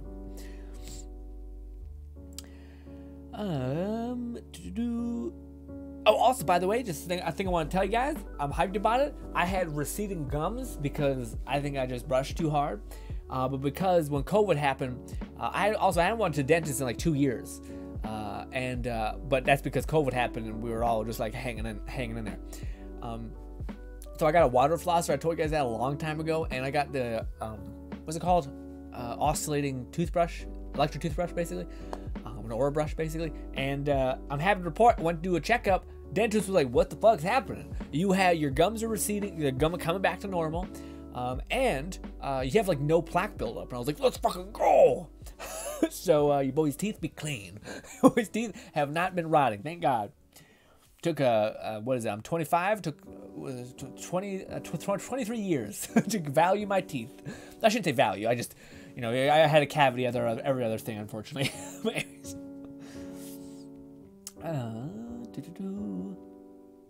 Oh, also, yeah, made a raid video. Basically, the only takeaway is don't get overzealous and don't die. Let me know if there's any other thing I missed. Yeah. Oh, I talked about growing to like R&R, recon research. It's surprising, because I bitched at you guys for a lot of it, saying how hard it was. But turns out you could love it. A fasting update. We're on week 2 weeks of, I think 2 weeks, of basically only eating 1 meal a day. Still getting all my calories in, but oh my God, is it weird to consume 3,000 calories, which is for my level of exercise and whatnot, what I need to consume. And also I've been doing it a week. I haven't been gaining weight. If anything, I've been losing weight. So I need to eat a little bit more than 300 calories. It's based on like your height, your age, and the level of your intensity for exercise. And that intensity for exercise, especially with the heart rate training recently, probably a cause. But anyways, to get in 3,000 calories at once, oof. Although I will say, a lot of things I've heard recently when it comes to fasting, people saying that basically it's really hard to get your, or people saying who exercise really intensely, it's harder to get your calories in, and still have like really hard exercising kind of time things, like exercise durations, really hard workouts basically, and fast, it's hard. And it is if you're not getting your sufficient calories in, because you basically have no fat to burn, you have no resource to expend. But also it's just a testament to how hard it is to eat 3,000 calories, and how it's weird, dude. Your stomach becomes like you get a bigger stomach essentially, not like actually, but like you can hold more food. It's weird. The first couple days you're like, oh God, what's going on? And eventually your stomach's like, okay, I guess I'll, let this happen. And then, yeah. And yeah. Although I eat pretty late, and I was worried it was going to fuck up my sleep, which it was for a little bit there. But then I started, I don't know what it is, eating food and then drinking protein, horrible. Makes me want to puke. But drinking the protein first, then smothering it in food, works really well. Stop talking, it's Sarah, I'm not talking to you. Lone Sitting, it says, Mona takes an interest in the idea of maids wanting to go with Verka. She asks her parents, and since it's anime, they say yes, and Varka takes her on as her maid apprentice. Okay, so there's a girl who's fishing, and she basically gets this like crazy ammo covered maid who becomes her like person. Just like, is it like a job, or is it like some sort of weird I saved your life, you owe me slavery horrible thing? I don't know. It sounds rough, but yeah, anime. And this is a game, not an anime, but it's just it's a gacha game, which therefore usually an anime game. Lone Singing says also yeah, you've told me about this game before. I think it's the same game. Lone Singing says also, Grin, it's not my fault. Counterside has 3 character types, being counter, mech, and soldier. Oh, I see. So in this archetype, it's your favorite. Who's your favorite objectively out of the 3? I feel like that's more of a big, undivided attention. A gut punch, I guess. Oh, also, this is something I'm kind of sad about. So, I'm a basic bitch. My favorite holiday of all time is Halloween. All right, my favorite time of year is Halloween, followed up by Christmas or whatever, holidays. But yeah, I love Halloween to bits. But with the crazy, ravenous nonsense of this year and like learning all this stuff and I'm still focused. I'm not breaking my focus, even for my love of Halloween. But normally I'd be like making a mask. I'd be like getting after it. I'd be like fucking, oh my God, Halloween. But damn, man. I don't know. I feel like next year, man. I mean, even though Halloween's still pretty far away, October is just started. But I don't know. I feel like just knowing how like strenuous the last couple of weeks have been, and I have family coming next week. By the way, if you want to hang out again on next Sunday or Saturday, I believe, it's going to be at 3 p.m. that day, not 6 p.m. The reason why is because I got family, and it's going to be really loud otherwise. I don't want you guys to hear a bunch of kids screaming for the entirety of the stream. There's got a lot of family coming over, having a get-together that we haven't had in quite some time. I could just take the stream off, which might happen, but probably not. I cherish these streams too much because it kind of just lets me vent at you and you at me for all of the things that we've been talking about and thinking about throughout the week. But yeah, I'm kind of sad. I want to get into Halloween, but I can't really this year because there's too many things to have going on. You know what I mean? But when I say get into Halloween, I mean like we would normally I'd go out and buy a mask, we'd wear it, we'd suffer for a little while, it'd be goofy, we'd talk about whatever, and it'd be fine. Yeah. And yeah, I just, the other thing I had written down was the Tower of Fantasy burnout a little bit. Just a little bit when it comes to being forced to burn your resin. If I didn't have to do that, then I would still be head over heels. But it's just the fact that when you're playing because you have to, it just makes you hate the experience usually. Which with resin and whatnot kind of does that, you know? If they release something in Tower of Fantasy where you could condense your resin, then that'd be a little bit less bad. But you can't, so shitty. But anyways. Spark says, this year my daughter wants to go as a minion for for Halloween. Are you gonna wear a suit, Sparks? You're gonna wear a nice fucking clean black suit? That'd be awesome, man. You have a popcorn thing and wear a clean, classy ass suit, man. As awesome, man. Yeah. Is she like? I would assume she's small enough to where it would make sense, and it's not like a giant pill walking around, like a full-grown pill, yellow pill hanging out with arms sticking out of it. Oh man, is that the Minions movie though that did that, or is that just like a hey? Some people go as like a weird, what is it called? That damn fruit that has like, what's it called? What's the coca melon? Melon, not melon. It's a pink. It's like a melon, but it's got pink stuff. It got seeds. Watermelon. There we go. Watermelon. And people want to go as a watermelon. Thank you, guys. Brutal. Oh, she's 2 years old. Her favorite movie is Minions. Minions, not Gru, whatever it's called. Is it called Minions? What's the one that's like the starter doll? Because it was like Rise of Grood, whatever it is. I'm sorry, I watched the first one. It was actually quite cute. But yeah, yeah. To me, I loved the Minions meme bullshit that happened in the middle of this year, where it was just people like, it was just great. It was a beautiful thing. Honestly, man, if there's any fashion trend that I would love to come back, it's the people wearing nice, clean suits. You know what I mean? Not like penguin suits looking weird as hell, but just nice, clean, like John Wick like shit suits. You know what I mean? That's just, ugh. I don't know what it is. Something about it. Something about it. I'm just like, this is something that can never not be absolutely clean. Just like, so good. Also, oh, let's take this. Oh, now Grin, I would have to think about that. Ooh, okay. Take as much time as you need. Let's take this. Ah, yes. I was gonna ask where are the masks. Unfortunately, you know what, Lone Syndicate, the funniest thing is I still have not, like, it's still such a big, probably strange interest that I have. Like, I still have ideas. I still have a folder filled with like mask ideas that I want to do eventually, and like develop that skill and whatnot. But I know. I refuse to be the jack of everything. What's it called? Jack of all trades and master of none. No. YouTube has got to be the main focus, and then we can have fun. Then we can like hang out. But then we're gonna, if we do masks, it's gonna envelop my life again, I bet. Especially I follow a lot of channels that like make craft things, and there's this new like material, not paper clay, but it's basically like paper clay mixed with something else that's like more dense, and it looks like it's way easier to mold with, because woof, was that ever a pain in my ass. Like, it's weird to make masks, like to the extent which I was doing, which is like that. You need something that is light but also can be shaped essentially, and woof, paper clay works really well, but everything else not so well. All the other stuff really hard, heavy as fuck. It's basically like a giant, like true to weight, and also it's extremely fragile, which is also the crazy thing about paper clay.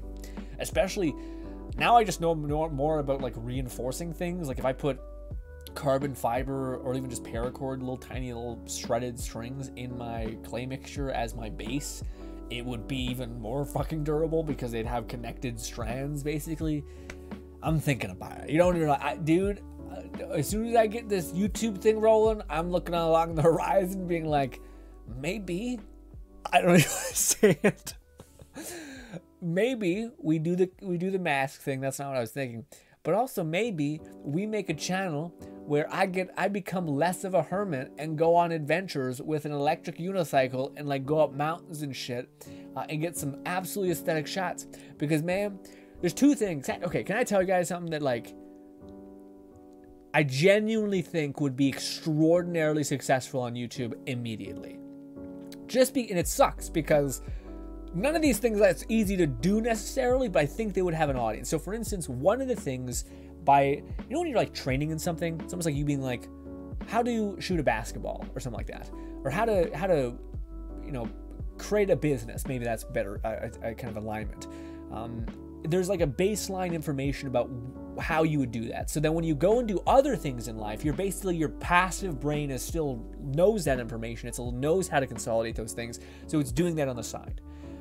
So one of the things that with all this YouTube stuff that I've been looking at, and I've talked about this beforehand, it's so much easier to do something or to have ideas and to be creative and inspired by things that you're not currently really doing. So like, it's really hard for you to be creative when you're this close to something. It's kind of like the idea of like, think outside of the box, I think is akin to this, where you're far too close to something to really be super creative about it. That's why it's good to have two things. Usually people have two hobbies. One is really just there to pull them away from the other thing so they can have ideas for it. I digress. One of the two video ideas that I think would genuinely be good are this, with the last one I think being the undeniable best one. Especially Sparks, you'll have to let me know about this one, because this one's a kind of a, yeah. But anyways, the first one would be when I'm jumping down the rabbit hole of electric unicycles. I don't know why nobody has made in like an ASMR, super satisfying, like, those camping videos where people just like, there's no audio, there's no dialogue, there's no dialogue, it's just silent, but it's beautifully shot and it's so cathartic. It almost just feels peaceful. It's the kind of thing that you would go to sleep to. Nobody in the like electric bike, mountain bike, snowboarding kind of thing has done the like, let me take you on a beautiful hike. And it's funny because electric unicycles are like kind of the perfect thing because you have hands free. You're able to climb like on a dime up a mountain. It's crazy. You can also just go on trails. It's also just seems like it has crazy mileage, so you can literally like fucking go 1,000 miles away. Crazy. Anyways, so to me, and I've seen one video that to me I was like, this is kind of it, where a person, and guess what? The video had like 50,000 views or whatever. And again, a lot of these stuff in the electric unicycle space is not very mainstream, so it doesn't have an audience necessarily, but it's still, out of all the all the channels that are established and like are pulling in okay views, like it's like 10,000 views per video, because again, it's not very mainstream, the electric unicycle corner of YouTube.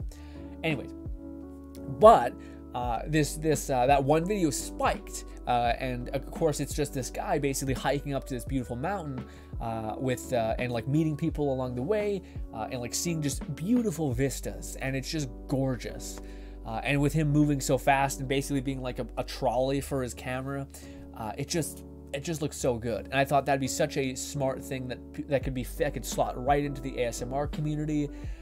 That could just be perfect. Anyways, that was one of the ideas I thought would be really successful on YouTube, but it requires you to have an electric unicycle and to have the balls to get out of your house, to like go on a trail, a known trail, to a beautiful scenic route and get footage of that, which we're a little bit worried for that. But then the other idea that I had, this is the one that I think would genuinely succeed on YouTube, and it's one of those ideas where like, I hope I have the opportunity to do it. Which is why also I'm kind of, I don't want to say it because I don't want someone to take my idea, but that's not how this works. I know that's not how it works. And if it is, all the more reason for you to let the person take it and then adjust to make it better and then take your idea back in a way.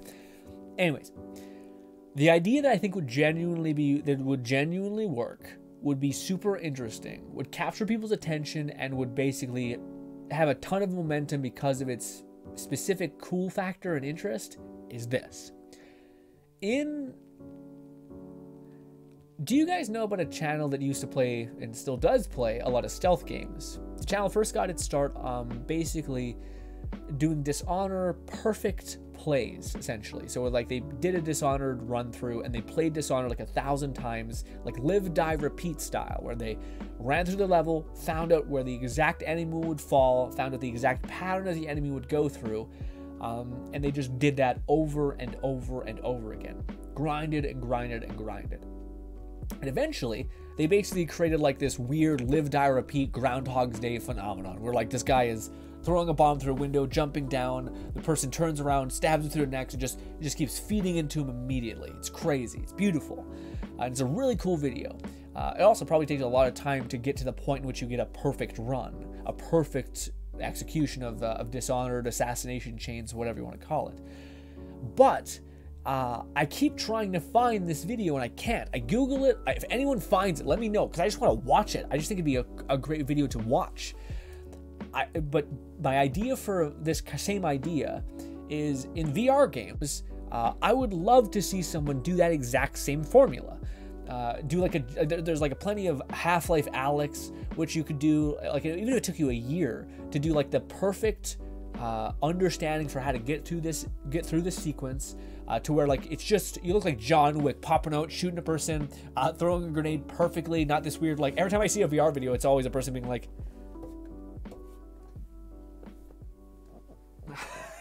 going all the way down. No, it fucked up. It's just like all this baggage, and again, it's supposed to be funny, but I don't think anyone's captured that perfect play. That's basically what I want, by the way. I really want that to be a thing that exists within VR, is a perfect play. Or perfectly played is what you could also say. So perfectly played Half-Life Alyx, perfectly played. There's like a Half-Life Alyx mod that had like crazy good gun physics and was just wild. Perfectly played Boneworks mod, whatever it is, to where a person basically finds the coolest way, kind of like Super Hot, you know what I mean? Like where people like slow down time and kind of gotta feel that, and that was one of the coolest things, is when you see Super Hot played perfectly well. But even just thinking about that, someone who showed you like the best run that they ever had in Super Hot, where they mapped out where everyone was, they picked up a glass, threw it in someone's face, grabbed someone's gun, punched the person, edited to make it so that it had that punch, and maybe even like did camera turns so that you could seamlessly like create a cut, so that then you could put it into the next half of the video, so that way you didn't have to do it all in one shot. And then you could even do streams. You could double dip in your thing and do a streams that say live, die, repeat, insert game name, and it'd be a quick, immediately everyone would know what the hell's happening. It's a Groundhog's Day. We're aiming for this. We're gonna go through this encounter 50 times. Gonna get frustrated in VR until we get a perfect fucking play. Then I'm gonna take that, edit it on YouTube, give it to my people. Yeah, to me, like, it's an idea that I hope somebody takes, does, because it can be so good. And I don't have enough money for VR, but I would love to do it. Yeah, maybe in the future, maybe we can use the money that we've been saving for, what is it called, in our live stream stuff. So anyone who donates or gives anything, basically we can use that money for that, which could be a lot of fun. But I don't know. We'll see. We'll see. It could be a whole thing.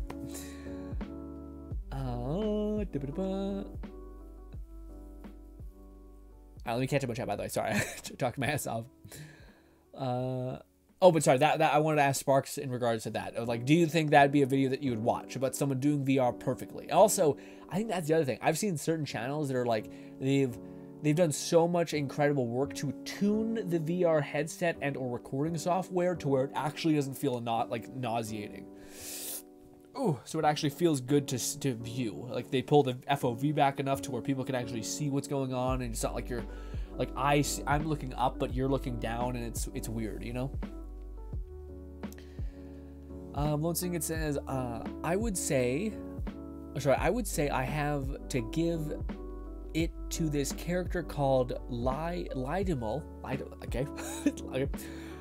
Because her character design is cool and her backstory is endearing, and since Counterside Global is trying to catch up to where C is, cause Counterside has been out for 2 years. Oh, I see.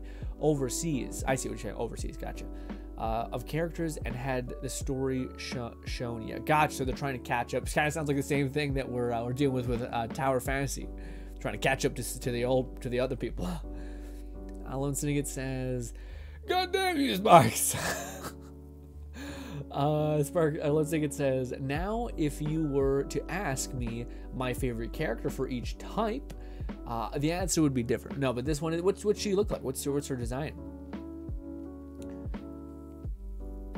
Lone Syndicate says, "I'm guessing you don't know the name of the YouTuber. I think his name is like Assassin 99. Yeah, no, I don't know the name of him. If you just type in what do you call it? A perfect, like, I don't know, what do you call it? Basically, Dishonored done perfectly, or Dishonored best assassinations, or most amazing assassinations. It's by far one of the coolest channels. If you look at some of the content on there, I'll find it for you, Alone Standing, if you wait until the end of the stream.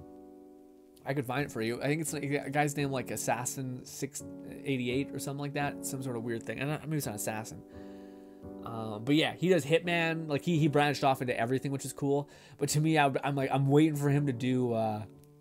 I'm waiting for him to do. Sorry, the VR. I would love to see him do VR. Like, cause to me, it'd be such a cool thing.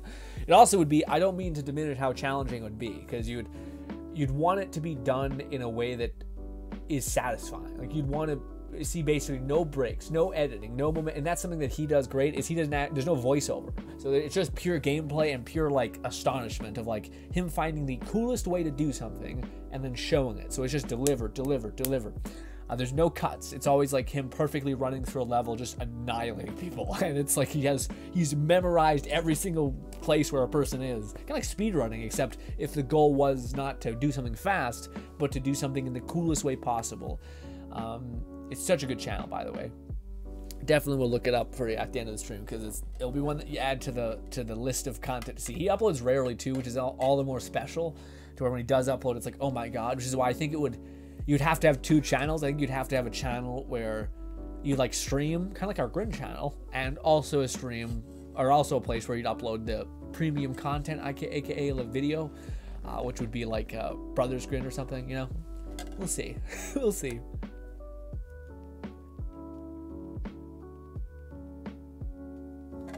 If Tower of Fantasy doesn't quite pan out, we might have to get creative and become a VR channel. I don't know if I have enough space.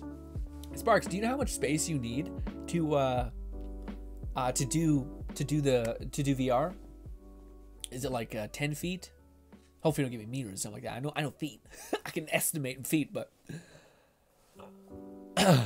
Sparks says, I know Mark Ruber only pushed up 4 videos a year.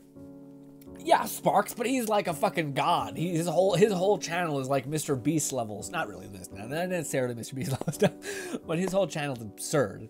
It's like I spent a whole ass couple months tricking gophers how to do an obstacle course or something. It's brilliant, but it's not like that was something that was that I found out that was a little not good information, but it was the unfortunate.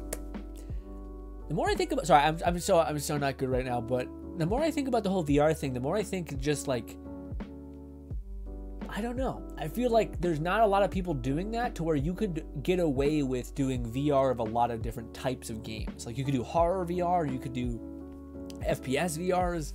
I think you just need to sharpen it to such an extent. If you guys want a great VR channel, there's a VR channel called VR Wolf or Wolf VR, whatever, Wolfie VR, something like that. He's got it down to a science. He also edits in a very cool way. He's like very much, he feels, you guys ever watch, or even if you guys remember some of my Let's Plays or walkthroughs that I used to do, or like I did Let's Plays, but I kind of filmed them as if they were films, you know what I mean? Like I talked in a way that was trying to be immersed within the world itself, not trying to be like goofball, you know? It's hard to describe, but yeah, he kind of seemed like he's almost like a character experiencing the world as well, trying to almost maintain immersion as he's going through it, which is cool. But yeah, Spark says, no clue, just try not to hit stuff and with your headset on. Yeah, it's true. You need, well, luckily there's wireless headsets now, which is nice. That'll probably help. But yeah, I know what you mean. Yeah, there's a lot of weird shit with that, where it's I see a lot of people like bash their hand into shit so much. And it's also funny, man, with VR, I've seen so many people who just free dive. Like it's funny because there's either two types of people. Also, I'm sorry, I'm all over the place right now. But Sparks, do you know, I'm sure this exists. Do you know if there's any sort of like VR motion sickness test that you can take? Because that'd be really important to see if you get hella motion sick by being in like a VR type thing. you know? I feel like YouTube has like the VR goggles for YouTube videos, and I bet there's something like that exists. But it'd be sure as hell cool to see, because I don't know how I'd measure up, because maybe I'm like getting excited and then it'd be like, nope. I would be dead in minutes. I don't know how it would be, man, because with VR, what's good, Zero? With VR, I feel like when you put on VR goggles, I don't know if it's, so one of the things is whenever I'm in a vehicle and I look at my phone, I get like hella motion sick. But I'm hoping that when you're putting in a VR world that doesn't, because I don't get, people talk about like how when looking through like an FPS game, they get motion sick. I've never felt that ever, not even a little bit. So yeah, yeah, I'm not sure. What's good, Nub? Nub says, speaking of new shows, I feel like Dragon Prince is going to be disappointing or just disabled, like completely not going out, because I haven't heard any news on that for a long time. Netflix had the tendency to cancel everything, man. I don't know why. Netflix to me went from like one of the best value proposition things ever, and it's not even like, again, I still think there's like value there. It's just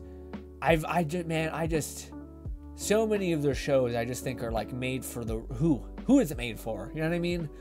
The only one that interests me right now is the Cyberpunk one, which seems good, but I don't even think that's made by them. That's made by fucking like the CD Projekt Red. And what is it called? I'm not sure if I'll like it, because I have a tendency to think that it's gonna be weird, but the Addams Family kind of show looks fun. But we'll see. We'll see. Alone Singing says, Lydamel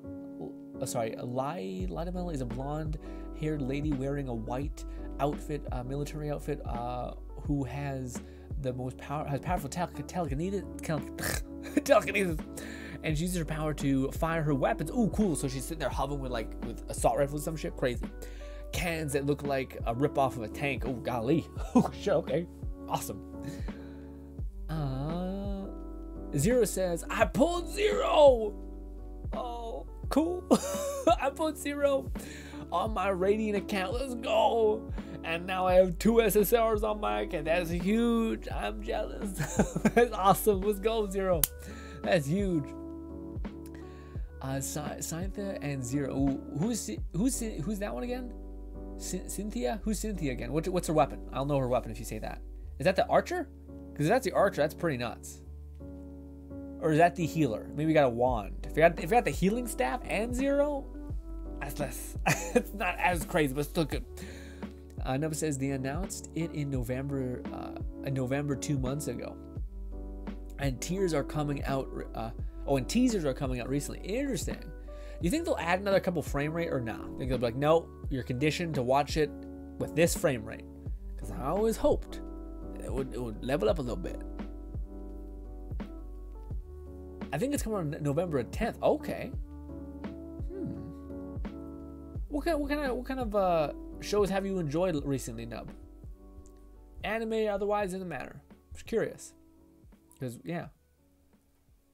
0 says, I just grounded out leveled up my rating cat. Nice. I'm level 25. Let's go. Cynthia is the sword. I'm not saying that right. Am I? Is the sword. Sword.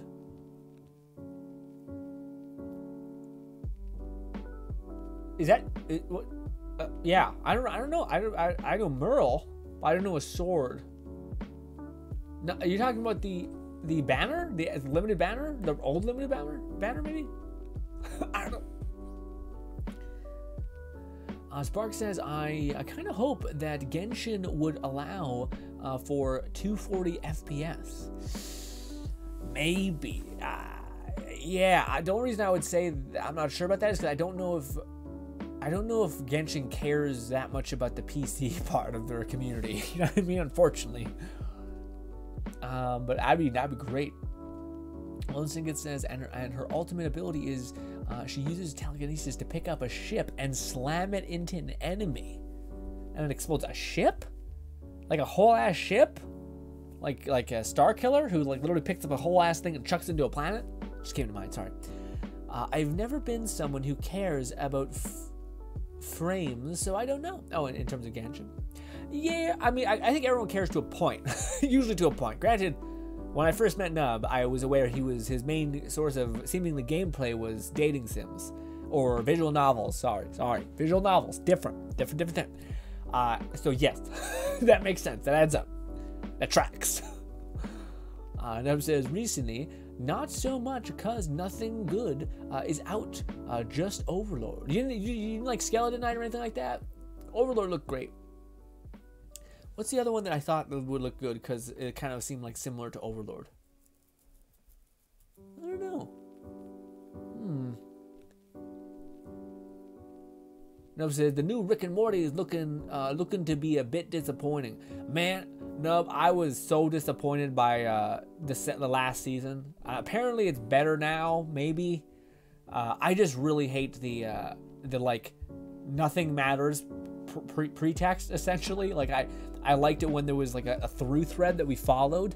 But it was like, to me, I hated the way that it ended. I made that very clear. I fucking despise the ending of the previous season, because it just kind of it like Morty had so many moments where he stood up for himself, where he was like, I'm done with this, and then at the end he just becomes a fucking pussy and just like, okay, I hate it, I'm sorry, I don't mean to mean, but it was so frustrating, because it was like, this is not what the character was for 80% of the entire series up to the last point. He's like, oh my god, I'm sorry.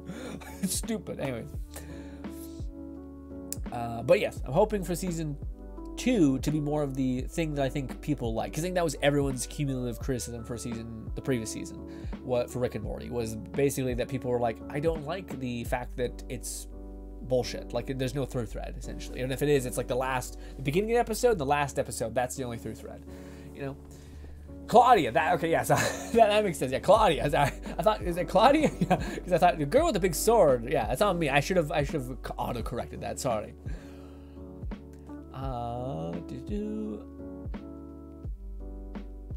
Alone Sigurd says, also Grin, have you heard about the new isekai anime called Reincarnated as a Sword?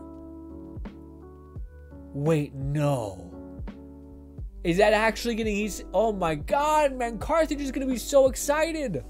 Holy shit.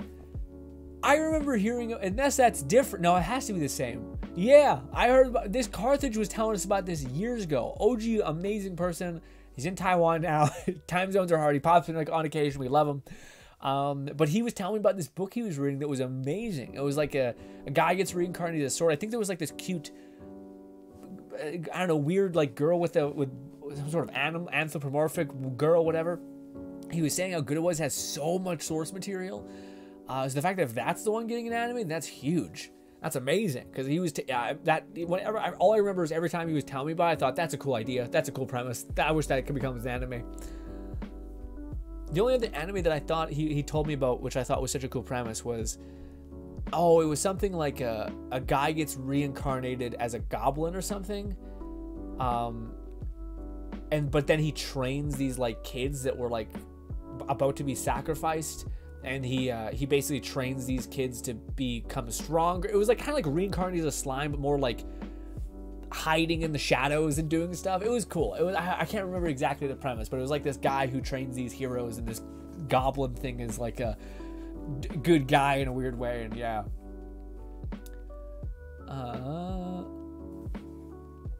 Nub says that's a decent one. Yeah. The one I remember you and Nub and Carthage both talking about, I think. Zero says, yeah, or wait, were you saying that the anime isekai reincarnation one sword thing, that's the anime, or are you talking about the Skeleton Knight? And probably this one, but yeah, it probably sort of me. Zero says, yeah, Lozigan says, like a spaceship, Yeah, because Star Destroyer. I can't speak. I'm having a stroke. Nub says, I kind of got out of the visual novel. I play retro games now. Phases, baby, coming in waves. Love to hear it.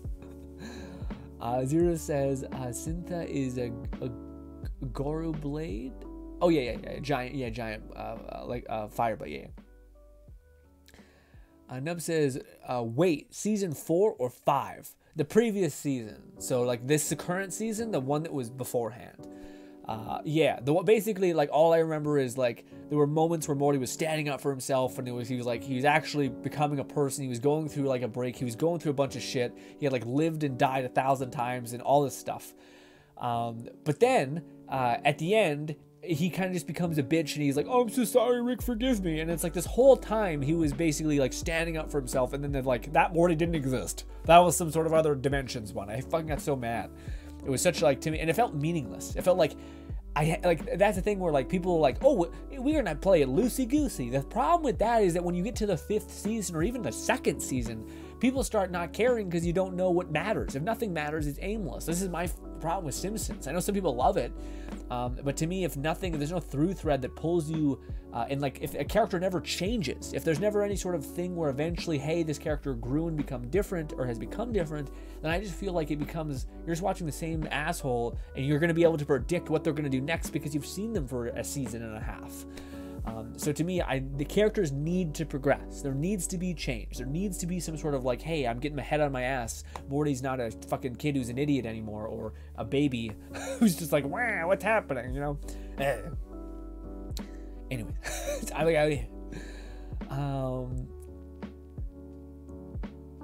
Nub says there are a ton of goblin stories. Yeah, I can't remember the one card that you told us, but it was I remember it stood out. Well, maybe at least to me, because I don't read that much of these types of things. So, because the end of season 5 is epic. The one where, like, I liked the part with Rick. I hated the part with Morty. So yeah, I disagree that, like, what do you call it? The end of the previous season, the one that, like, you know, the new one's going on right now. The previous one. I disliked what do you call it? I liked the evil Morty bit where he was like this. Yeah, I liked all that. I just disliked Morty. Morty's honestly my, like, not favorite character. He's the one that I want the most from.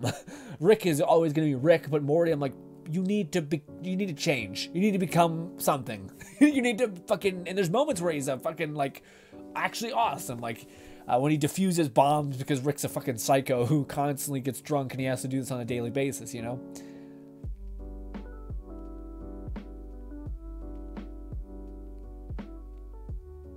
Zero says, kind of sounds like reincarnated as a slime. Yeah, everything kind of sounds like reincarnated as a slime. Any sort of, like, economic development show, everyone goes, wait a minute.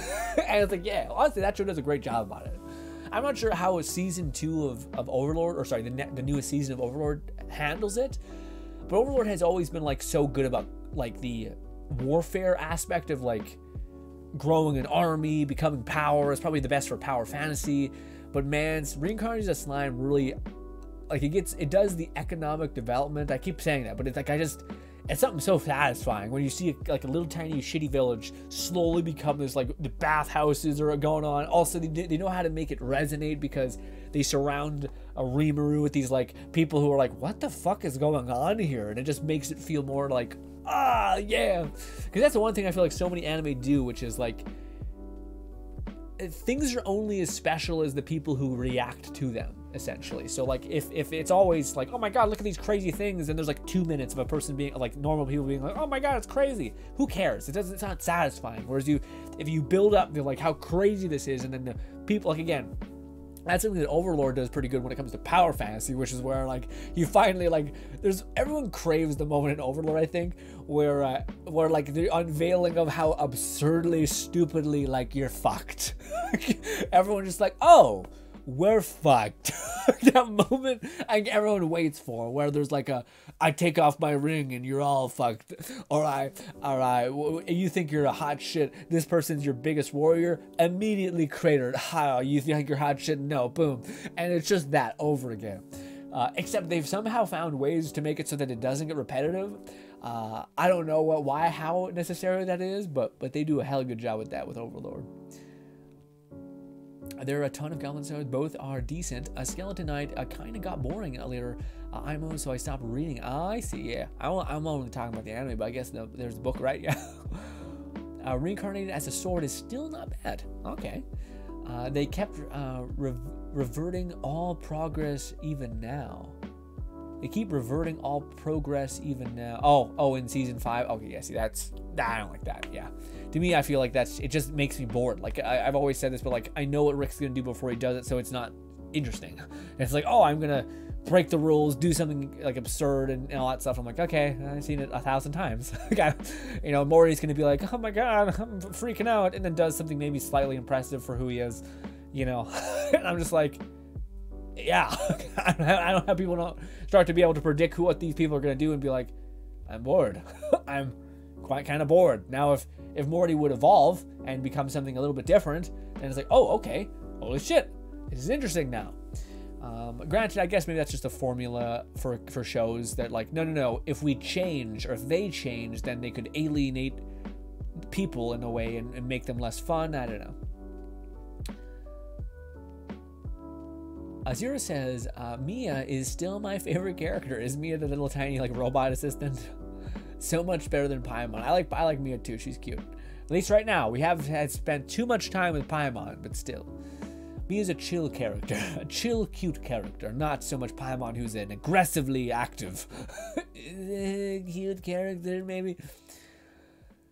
Nub says, so if that is the issue, I will say avoid the show, but I will say at least watch how Evil Morty's storyline, cause that is really good. Yeah, no, again, like the things I did like about the show were the thing that kind of had a consistent through thread. The reason why I like the Evil Morty through thread throughout the entirety of the show is because it added up. Where like every single time we've seen like a little clip of Evil Morty stuff, it was like, oh, okay, he's setting up infrastructure within the Citadel. Got it. He's here's a moment where he attained an item. Okay. And now here's a moment where his plan comes to fruition and he kind of makes it all come together and he's good. And it's actually, he seems like actually vindicated to some extent, where like he's trying to break the cycle of death for Morty's. Makes sense. As much as he's doing it in a horrible, brutal way, sure. All that makes sense. The issue I have is that throughout the entire course of the series, Morty was like constantly leveling up, essentially, like coming into his own kind of person. And at the end, he just like all that gets thrown out the way. And it's like, no, you're still a little bitch. Yeah, go cry to your grandpa. And it's like there's moments, like thousands of moments throughout this entire series where you're killing it, like you're going above and beyond, and then this is the version of you that they kept. And I'm like, ugh, it's the same Morty. I know who it's gonna happen when he does it. You know what I mean? Like, ugh. And Rick again. And Ricky's the Rick's story was also pretty interesting. Although it was also weird the last episode where Rick's like, I'm gonna fuck off and become a superhero for a couple minutes. I was like, what? I don't know. I think some people like the chaos and they don't see the writing on the wall. I think I'm the kind of person that always likes to predict what's gonna happen whilst I'm watching a show. And with shows like Rick and Morty, where eventually you understand madness and you're like, okay, he's gonna do this. He's did that. All right. It's not like. I know what the character's going to do before he does it because they stayed the same. And yeah. And some people like to see that over and over again, but yeah.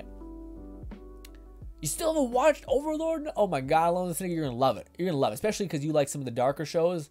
The anime doesn't go too dark, but if you wanted more darkness, you can definitely go watch the incredibly beloved novel, which I've heard nothing but lovely things from.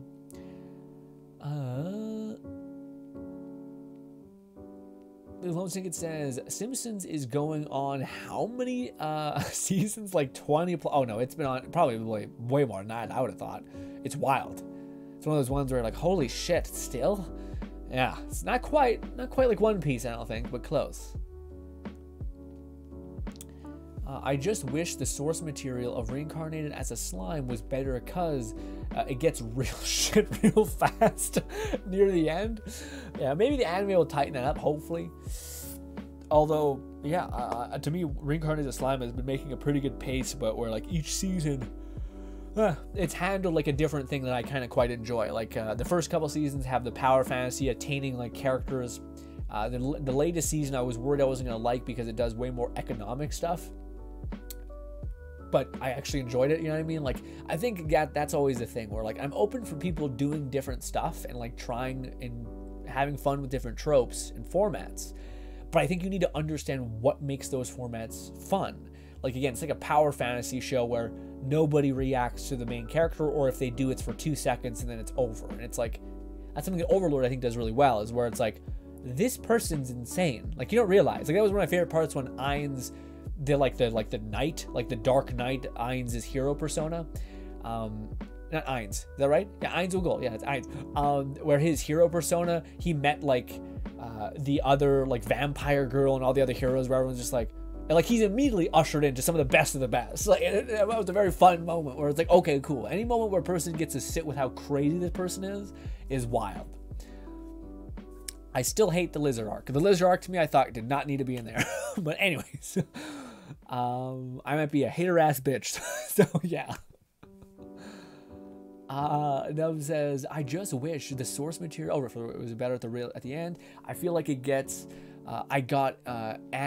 Angst was, it got axed. It was how bad the ending was. That's not good. There's also an anime called Reincarnated as a Vending Machine releasing next year. I bet it's a comedy, right? If it's not, then what? Excuse me? Nub says the showrunner said they hate non-episodic episodes, which is why they always revert, because they don't want to overarching storyline. Yeah, I know, but I also think that that's what everyone else's dislikes. Like if I look at every single other every video that was ever made for Rick and Morty, I rarely see anything that's not ending explained, which is actually quite nice, like the weird evil Morty's plan, etc. And then the other ones is like why season 5 was felt so disjointed and felt so bad. It's because I don't think you can have it all, or actually you can. It's just like, I don't know why you can't evolve a character over time. I don't know. I find it, that's apparent. Like I think the response to the series is people do not like that it's just chaos, or not. It's people like that it's chaos. Sorry, they like the kookiness and the absurdness to the series. But everyone's main negative takeaway that I've seen within YouTube was that it felt disjointed. It didn't, like, nothing felt like it mattered. And that feels almost like, well, why am I even so, like it's like either be one or the other, be entirely madness and nothing matters, and then people just get callous to that. But the fact that you're a little bit of a linear story and you're a little bit off just makes you kind of confused about what matters and what doesn't. So then you're kind of like, I don't even know if I should care about the overall premise, because it, like, this should matter, but in this instance it does. Is this a canon episode? Is it not? And I think the designers are like, it keeps it fresh. And I think it's like, I don't know, man. I think your majority of your audience did not enjoy that aspect of it. But I do see that, where it seems like the showrunners hate the episodic episodes. They want it to be just madness incarnate, which is weird, because I think you can have that. It just, like, why can't you, like, in the previous seasons did a great job at this, or like the Evil Morty arc, like, I don't know why it's season 4 they're like, fuck it, burn it all down. It's like everyone fell in love with the idea of, like, there being basically like a bunch of episodes, but in one of those episodes there was something, just something that maybe mattered. Maybe it was a moment where Morty was finally like, fuck you, and stood up for himself. And then in the next episode, you notice he's a little bit less of a bitch, you know? Yeah. Lucica says, I love shows with the dark concept because it's something you don't see too often. The way I love anime like Hugura. Yeah, I don't think it's not dark like that. It's more like, it's my kind of dark, which I like.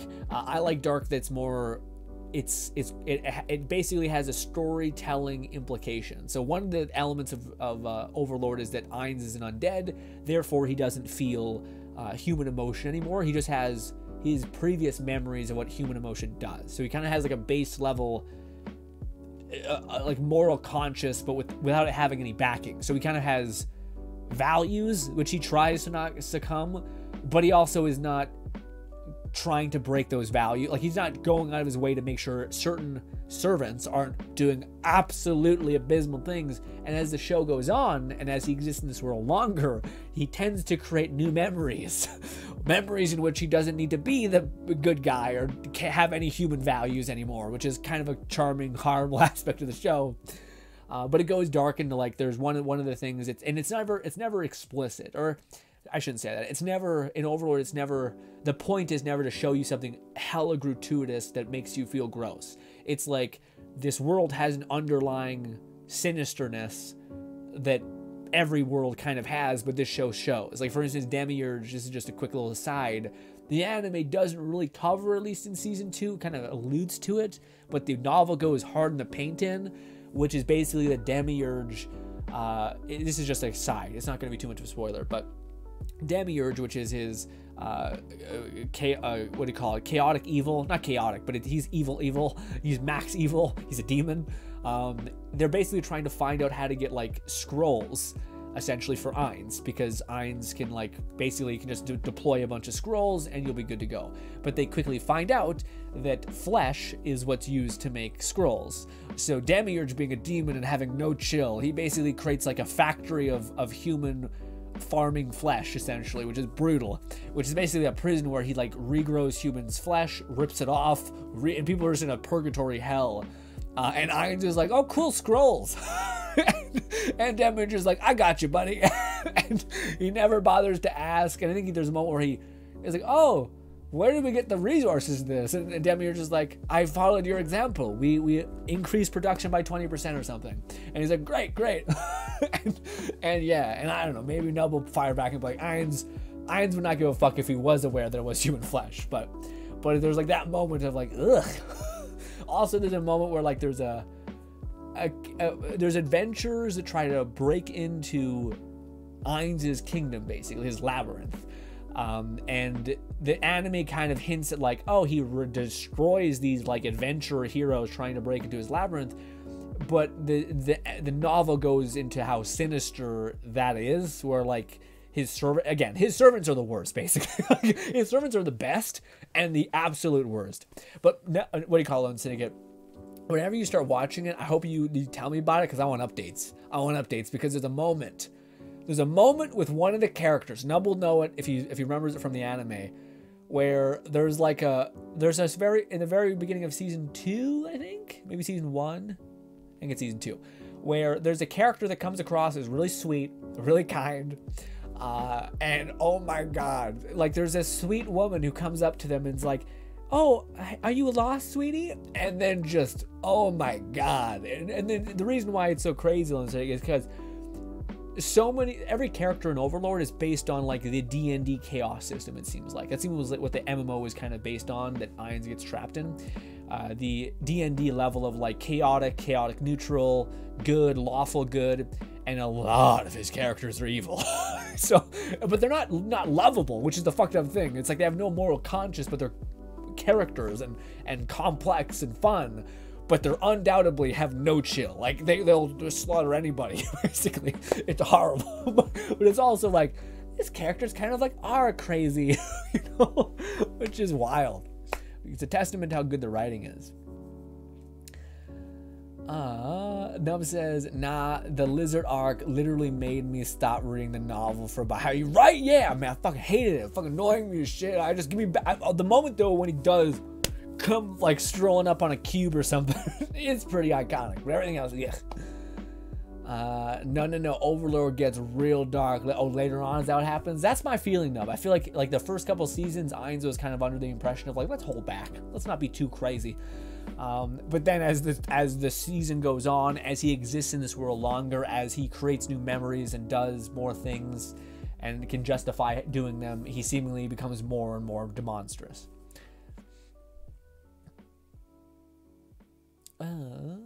Which I think the anime will not. Yeah, I was about to say the anime's been pretty lax on like, let's not revel in the despair. Not the actual thing he does is even worse than that. Oh yeah, sorry, yeah, it is. I know Nub was to tell me at some point what it was. That's my only understanding of it is they're all lawful evil, with a few of them being neutral evil. I don't think all of them were. I thought there was one person who was Sebas. Sebas isn't. Sebas is unlawful. I'm not sure if he's lawful neutral or lawful good. I thought he was lawful good. So that's what Sebas was. So some of his people, basically, yeah, it's weird. The name of the one lady, Albedo, yeah, succubus, the virgin succubus, yeah. But what's funny, because all of his characters, all of his like companions, summons, whatever you want to call it, were all made by his friends, essentially like coded into the game by his friends. So some of his friends loved subverting expectations. Other other of his friends liked monsters. The other group of his like clan or guild or whatever you want to call it, loved like heroicism, essentially, all of these things.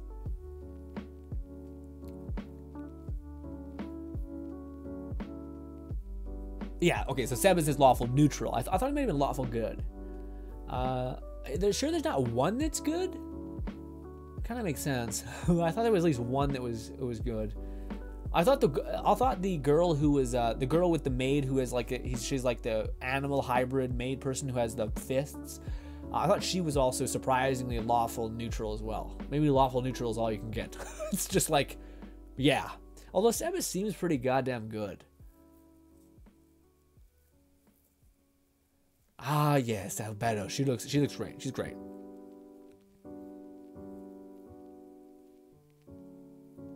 Sebas is lawful neutral, but he's the only. Yeah, I was about to say. I thought he was one of the only few ones. Are you sure? I thought that one girl was also one of the ones. It was like one of the one maid people. I was also surprised to see that they weren't evil. Nub says, I'm annoyed we ain't getting best girl overlord till next season. Not this season? It's still not going up this time? Really? Nub, is it at least greenlit to be on a sequence now? Because to me, that was the thing that was frustrating. I'm so peeved at Overlord, mainly Shield Hero. But yeah, to me, I'm like, are we finally on a churn rate? Like, are we finally like, oh, we can keep going? Like, I hate that it's like, and another 3-year break. And I'm like, fuck off. It's just, people love it. Like, people have not devolved in any way of being excited for it. So I'm not sure if they were waiting for them to like finish anime source material, if it was COVID. But I'm like, I hope they fucking get to it. I hope they get after it, man. Azura says, I have made it to the home of tiny people who call me Big Fellow. What? What? I've made it to the home. Like in real world or in Tower of Fantasy? Because I haven't been to that place either. Also, ladies and gentlemen, it is time to wind down. Do we have anyone that we could go raid? We have a lot of push-ups to do. Wait, if Sparks isn't here, then we're out of luck. We don't have to do the push-ups. Raid. Do we have anyone here? I do not have anyone that we could go raid. But if you have somebody, tell me, and we shall raid them. In Tower Fantasy, you met a bunch of elf people, maybe? I am waiting. I don't see it. I knew it. I knew I'd outlast him. Oh, my body. Oh, my back. Oh, my back. Nub says, no info on Overlord's next season, but we're not getting it this season? That's sad, man. I know Studio Bones is like such a fabled series anyway, so yeah. Niva? Okay. Is it a story you get there? Also, we still have 2 volumes left in the novel. We haven't reached in the anime yet. Oh, but is that it? Is it? Overload's not done, right? Overload's still cooking, going strong. We get it in this season. Okay, so we get the one character this season at least. That's nice. I thought we did, yeah. But you're annoyed that we didn't get her last season, maybe. Did you miss it? Did I miss what?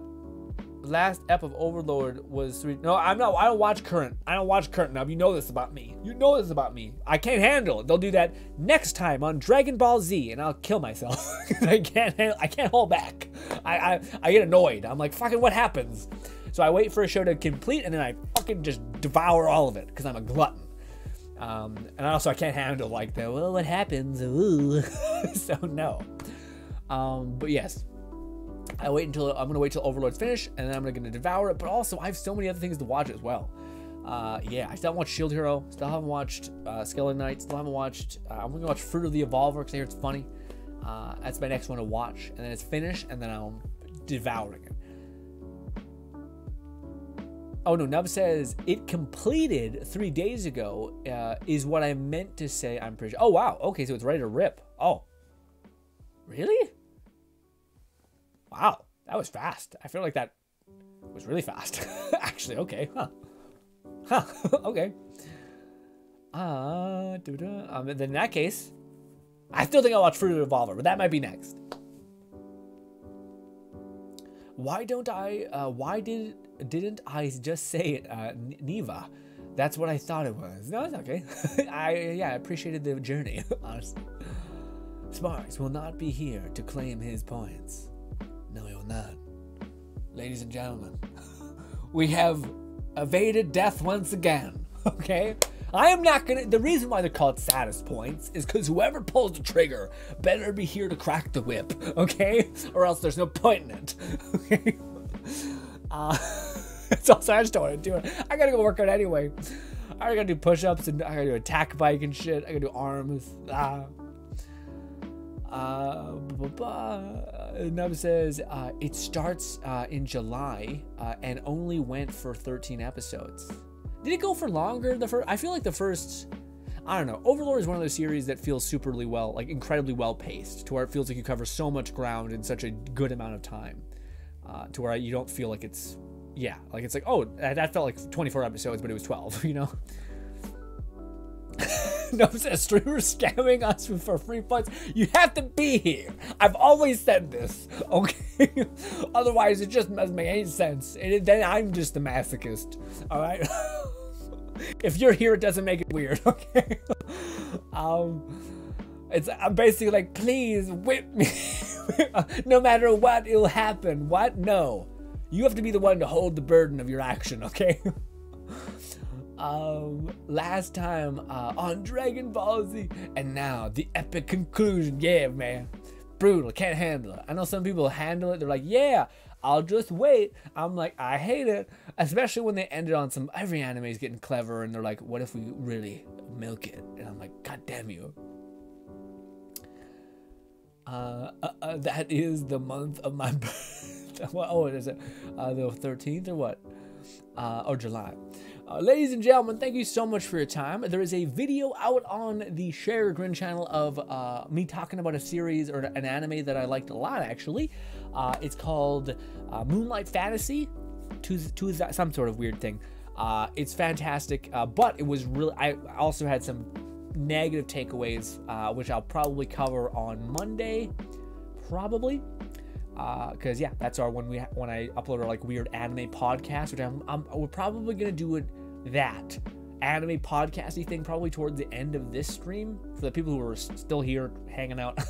The other people I probably could talk to you about stuff like this, the anime thing, because sometimes I find that it's looking at what you guys feel can help calcify what I feel, and also I think it can make a better video. Also, it could be a nice community spotlight video, especially for our streams, which I want to kind of start to connect.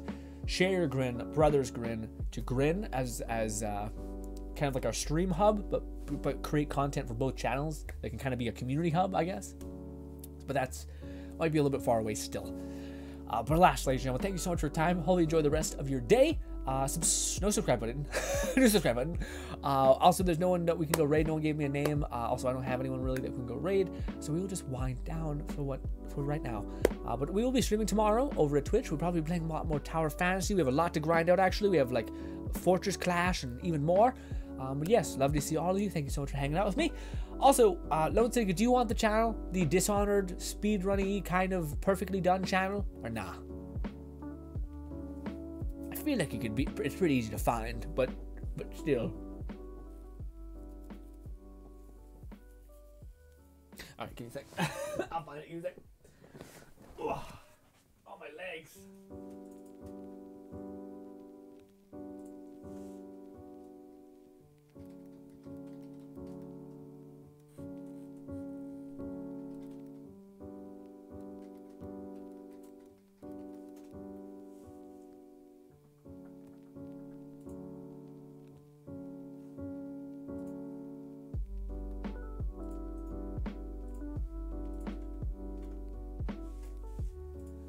That is the channel, my boy. That is the channel of a person doing games perfectly well, as if he has lived, died, and repeated them, because he has, until he has gotten the absolute best run / just knows what to, like, throw a grenade behind his back because he knows people are on a time loop that will be there when he throws the grenade. That kind of thing. You'll love it. You'll binge it. I guarantee it. Hopefully I can see you guys tomorrow, and goodbye.